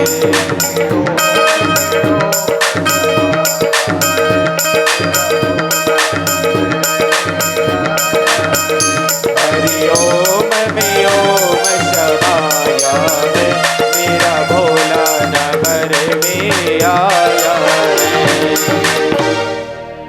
नमः पार्वती पतये हर हर महादेव। स्वर्ग के देवता भगवान विष्णु ब्रह्मा जी सब पहुंच गए भोलेनाथ बाबा के दरबार में, कहने लगे त्राहि माम त्राहि, बचाइए यज्ञ की रक्षा करिए। भोले बाबा तो भोले बाबा सहज में ही मान जाने वाले, मान गए, तुरंत गए, जा करके कहा ठीक है यज्ञ पूरा करना है तो यजमान कहाँ है, बुलाओ दक्ष को। कहाँ दक्ष और स्वाहा हो गए तो जगह इसको जीवित करना पड़ेगा। तो तिही तरह से मेजर ऑपरेशन करैया डॉक्टर के सर्जन, ऐसा सर्जन तो संसार में कोई जन नहीं है जेकर मूड़ी उखड़ गए तो फिर जीवित करैया। बोले बाबा है एकमात्र दूझन ल करे है कौन कौन ला दक्ष हलो गणेश भगवान ला। जाओ अमुक दिशा में जाओ, जिस प्राणी का सिर मिले उसको लेकर के आ जाओ। बकरे का सिर मिला, बकरे का सिर लाया गया और खाप देशों में खापिस्तान खड़े हो गए। रोयल धल्लीस दक्ष महाराज है, अब मैं आपकी वंदना कैसे करूंगा। बोले बाबा कहे कर तो डरे इस्तेखर सिद्धिताए दाज, अब आपकी वंदना कैसे करूंगा मैं। बोले बाबा कहने लगे बस तुम अपनी आवाज में बुला देना, मैं प्रसन्न हो जाऊंगा। तब से लेकर आज तक भगवान भोलेनाथ के द्वार पर जाकर के क्या कहा जाता है, बम बम भोले। बम बम का है कि बकरा का आवाज निकालना, बकरा का आवाज निकालना, बम बम बम बम बम बम भोले। दक्ष महाराज को भगवान भोलेनाथ ने सुंदर उपदेश दिया, वहां से चले गए। मां सती ने मरते हुए एक प्रार्थना किया था भगवान श्री हरि से, हे प्रभु सती मरत हरि सन बरु मांगा, जन्म जन्म शिव पद अनुरागा। सती मैया ने मरते मरते भगवान विष्णु से एक ही प्रार्थना किया कि जब भी जन्म मिले मेरा प्रेम मेरा अनुराग केवल भगवान शिव के चरणों में ही बना रहे। सदैव मैं शिव के चरणों को ही अपने मन मंजुषा में धारण करके रखूं, उन्हीं को प्राप्त करूं। कहा अब मेरा जन्म हो तो कहां हो जहां मैं ना हो, जहां अहंकार ना हो। दक्ष के अंदर अहंकार आया, इसलिए आज इस शरीर को त्याग रही हूं। ऐसे स्थान पर हो जहां मैं ना हो। इसलिए सती माता का अगला जन्म पार्वती के रूप में रानी मैना और राजा हिमांचल के गृहस्थ में होता है। देवगण फूलों की वर्षा कर जय जयकार करने लगे। प्रेम से बोलो पार्वती माता की जय हो। पार्वती मैया चली गई कहां? जन्म लेने के कुछ दिन पश्चात ही तपस्या करने चली गई, क्योंकि जानती है भोलेनाथ बाबा को प्राप्त करना है तो तपस्या करना पड़ेगा। भोलेनाथ बाबा की तपस्या कर रही है पार्वती मैया। भगवान आकाशवाणी हुई, हे देवी हम तुम्हारी तपस्या से प्रसन्न हैं, जाओ अपने घर, हम विवाह करेंगे। लेकिन इसके पहले भगवान ने कई बार परीक्षाएं ली। सभी स्वर्ग के देवतागण भगवान भोलेनाथ के पास पहुंचे, भोलेनाथ बाबा विवाह कर लो, विवाह कर लो, तो रबड़ बारात जाएगी इच्छा हो थे, तोर बारात हम मन जाते हैं की इच्छा हो थे, सब देवता मन कहा था। भगवान भोलेनाथ कहने लगे वाह रे स्वार्थी देवता हो, मैं जाना था काबर तुम मन मोर बिहाव पीछू पड़े हो, क्योंकि भगवान भोलेनाथ का विवाह होगा तब तो कार्तिकेय आएंगे, तब तो तारकासुर मारा जाएगा। इस उद्देश्य से देवता गण गए। लेकिन गिराय रथ जल बीच समा कहियत भिन्न भिन्न, बंदौ सीता राम पद जिन्हि परम प्रिय खिन्न। राम सीता से कभी भिन्न नहीं, शिव शिवा से कभी भिन्न नहीं, तो सदैव एक है। आज पार्वती माता शिवा का स्वरूप धारण करके आई है। शिवा पार्वती माता का स्वरूप धारण करके आई है। भगवान भोलेनाथ, सभी देवताओं ने भगवान भोलेनाथ को मनाया। भोलेनाथ बाबा के बड़ा दिव्य शोभनीय बारात वहां से निकली है कैलाश पर्वत से। सुंदर भगवान भोलेनाथ का क्या हुआ, आभूषण उनको तैयार किया गया। भोला बाबा का तैयारी कैसे चलता है? भोले बाबा तो स्नो पाउडर लगाने वाले नहीं है, लगाते का पाउंड सब पाउडर भोले बाबा। अरे भोला ला भावे नहीं स्नो पाउडर, भोला ला भावे नहीं स्नो पाउडर, मरघट के भूमि में कागुन है जिमा भोला मरघट की भूति माँ का गुण है, जिमा भोला मगन है।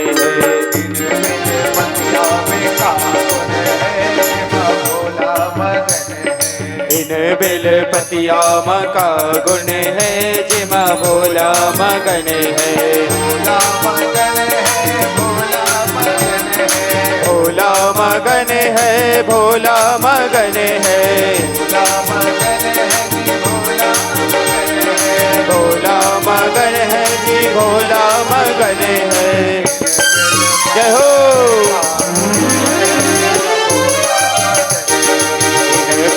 पतिया माँ का गुण है, जिमा भोला मगन है।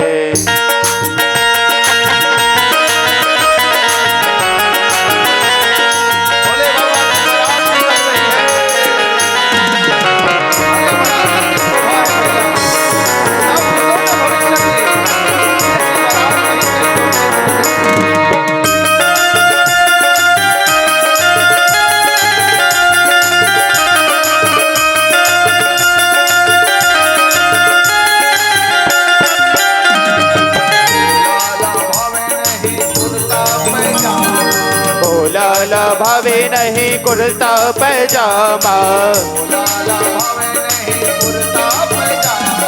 भोला भावे नहीं कुर्ता पैजामा,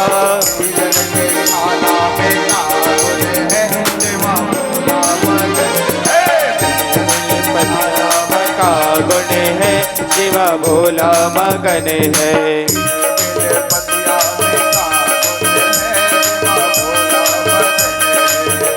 बिल पतिया माँ का गुण है, जिमा भोला मगन है।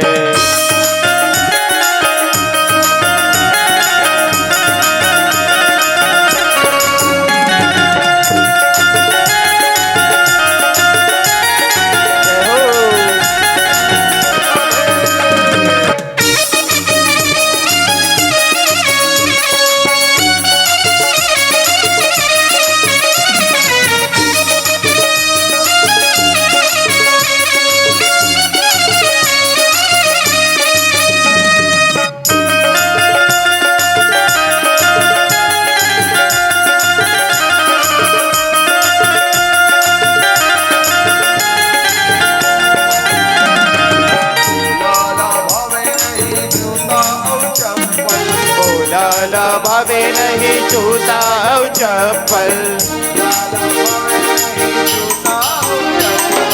भोला ला भावे नहीं जूता और चप्पल।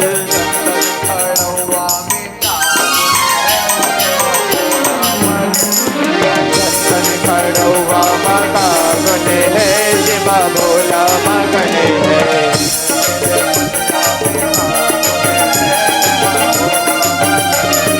इन बिल पतिया मका गुने है जिमा भोला मगने है।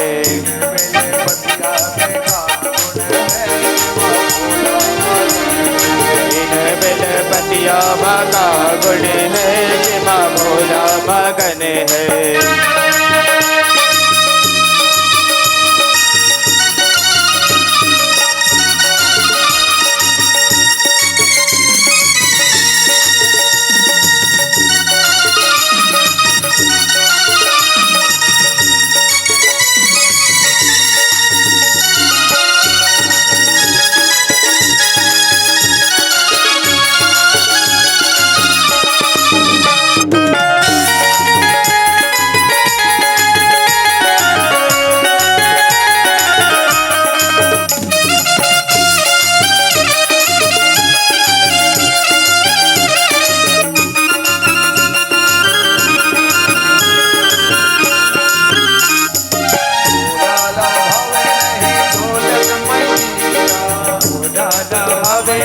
ढोलक मंजीरा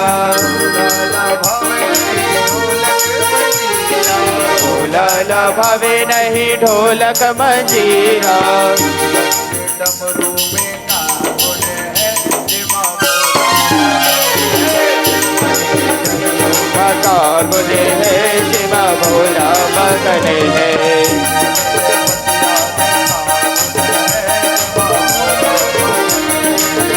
बिल पतिया मका गुण है जिमा भोला मगने है।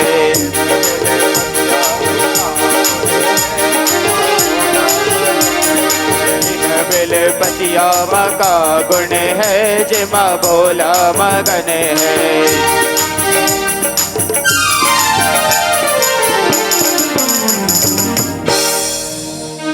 तो एक सखी क्या कहने लगी, कहती भगवान आपको तैयार करे तो करे कैसे, आपको तैयार करना बहुत कठिन काम है। अरे कैसे चढ़ाऊं भोला फूल बेले पाती, कैसे चढ़ाऊं भोला फूल बेले पाती। जटा इधर उधर जटा इधर उधर पूजा करने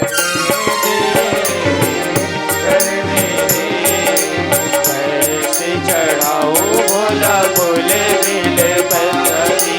कैसे चढ़ाओ भोला फूल बेले पाती। इधर उधर जटा इधर उधर पूजा करने दे करने दे। कैसे चढ़ाओ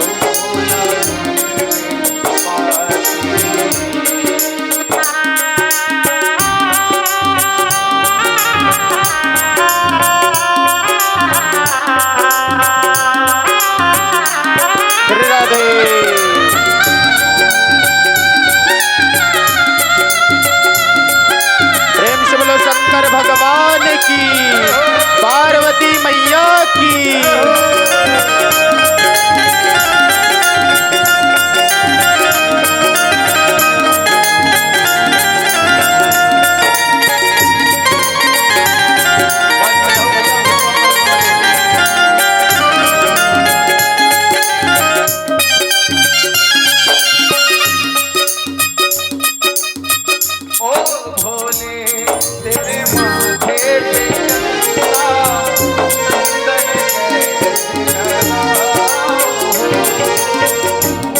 भोले तेरे माथे पे चंदा चंदन कैसे लगाओ हो।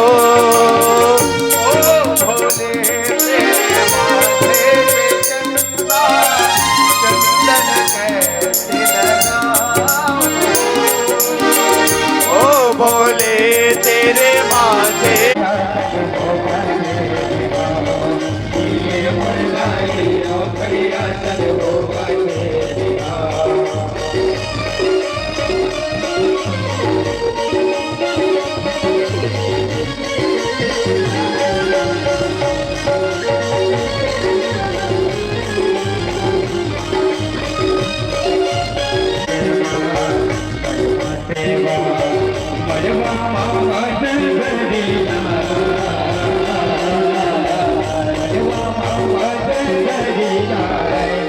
पर्वतिया संग औहरिया के गोबा से दिखा पर्वतिया संग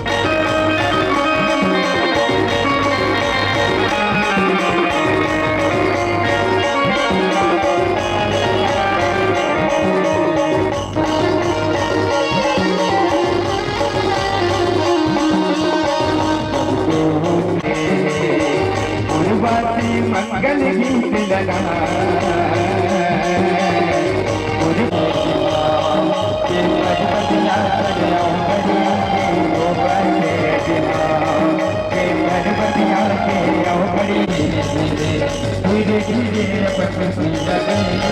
धीरे धीरे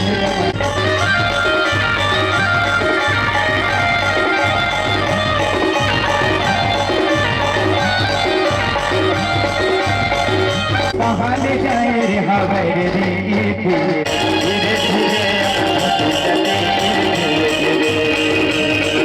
जो जिया होरे होरे होरे होरे होरे नदी के पानी समुंदर भाजो जिया ऐसे लागे पीरित परदेसिया ऐसे लागे पीरित परदेसिया दोनों एक मोहब्बत जाए रे धीरे धीरे धीरे तोला पर तोरा पर नहीं जाओ धीरे धीरे धीरे धीरे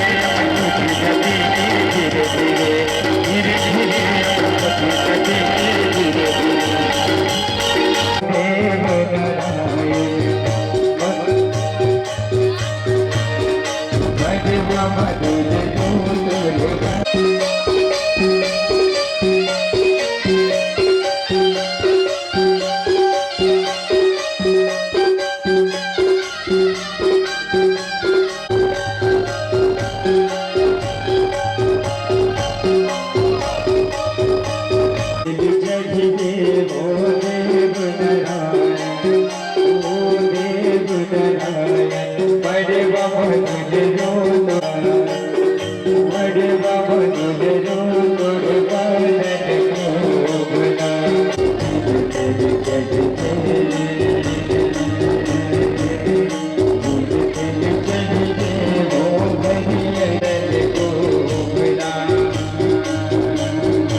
भैया पत्थर के होते गिट्टी का बको बदे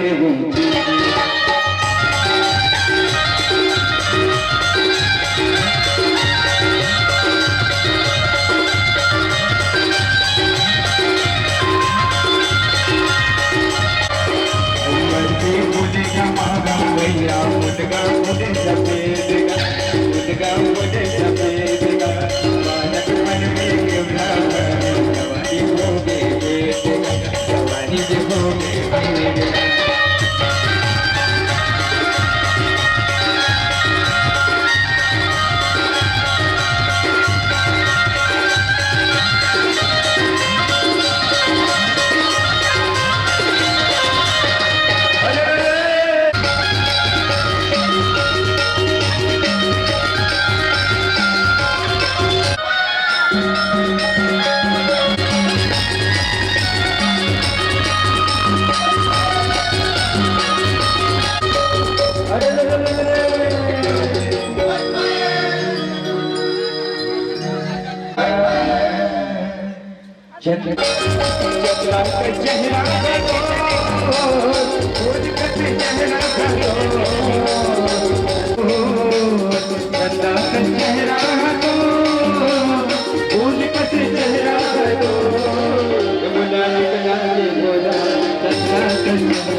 जिस किसी माताओं भाइयों को समर्पण करना है श्रद्धा स्वरूप यथाशीघ्र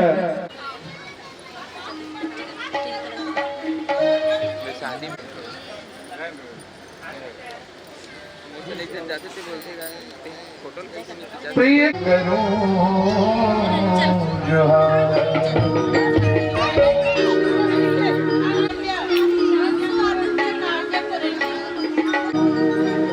चौक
के साथ भगवान भोलेनाथ के चरणों में, माँ जगदम्बा भवानी के चरणों में आप सबके लिए मैं सदैव दीर्घायुष्य की कामना करता हूँ और समस्त श्रोता समाज आप सब ने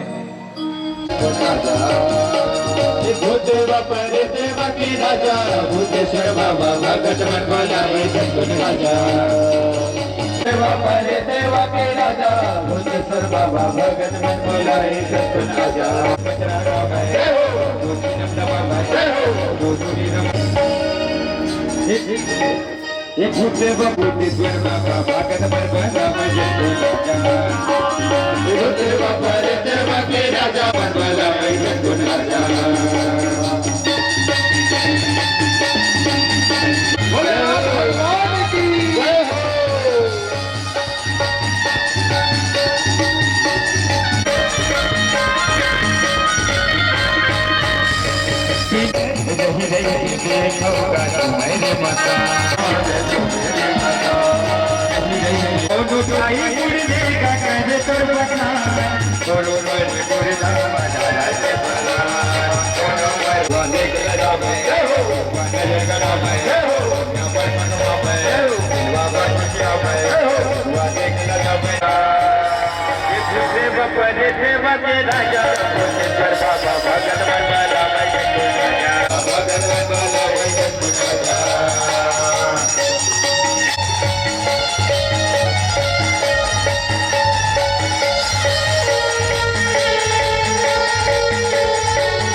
ये भूते बपरे देव के राजा भूतेश्वर बाबा भगत मन बनाए जगत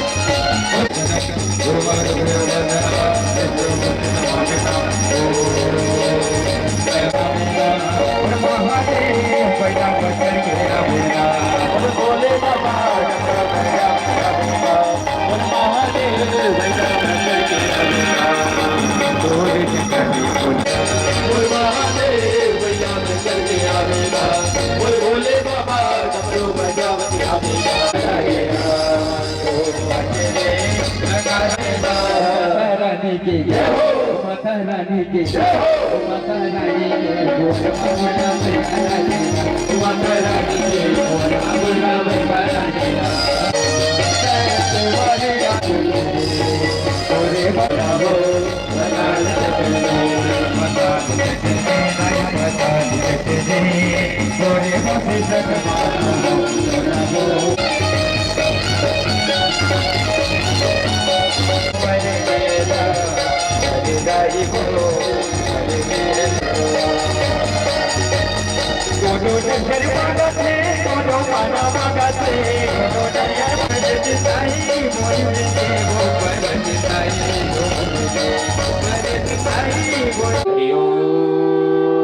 चंद्रवामन सुजात दक्षो श्रीयो जात श्रोतदायुष प्राणश मुखार भाई साहू जी के द्वारा सुंदर रिकॉर्डिंग हो गई। आज का जो भी कथा है और जो भी आनंद आपने लिया सब उसमें देख पाएंगे। अभी तुरंत नहीं हो पाएगा, लेकिन इस आयोजन के बाद या कुछ दिन में वो सारी कथाएं सब कुछ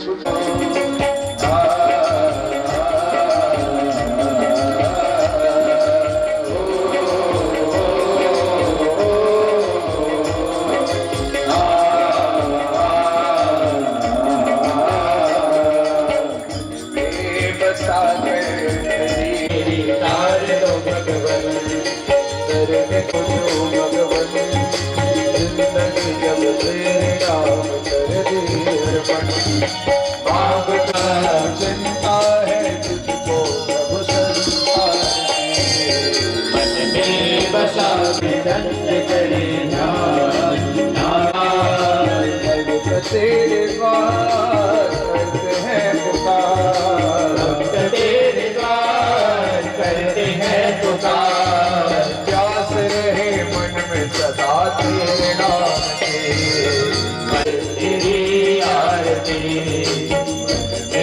सदा कर तेरी, उतारो मैं गिरधर तेरी आरती, उतारो।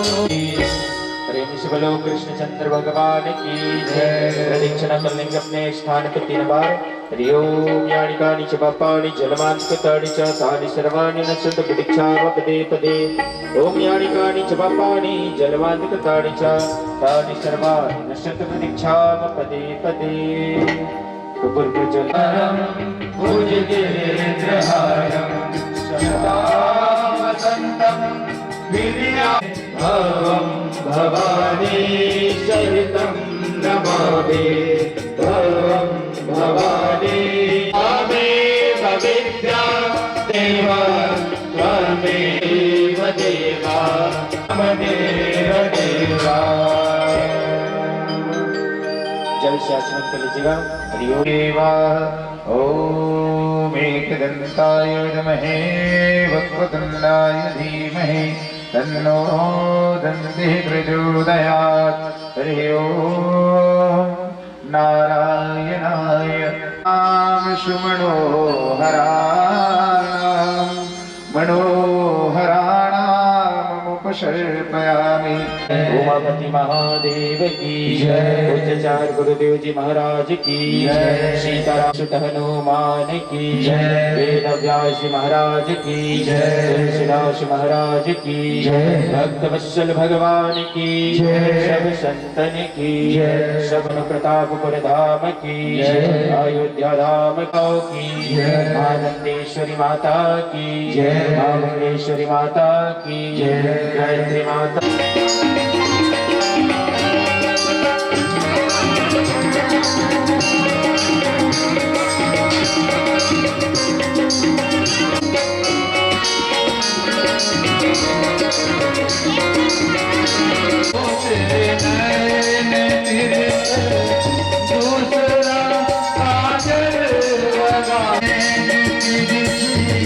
दूसरे तो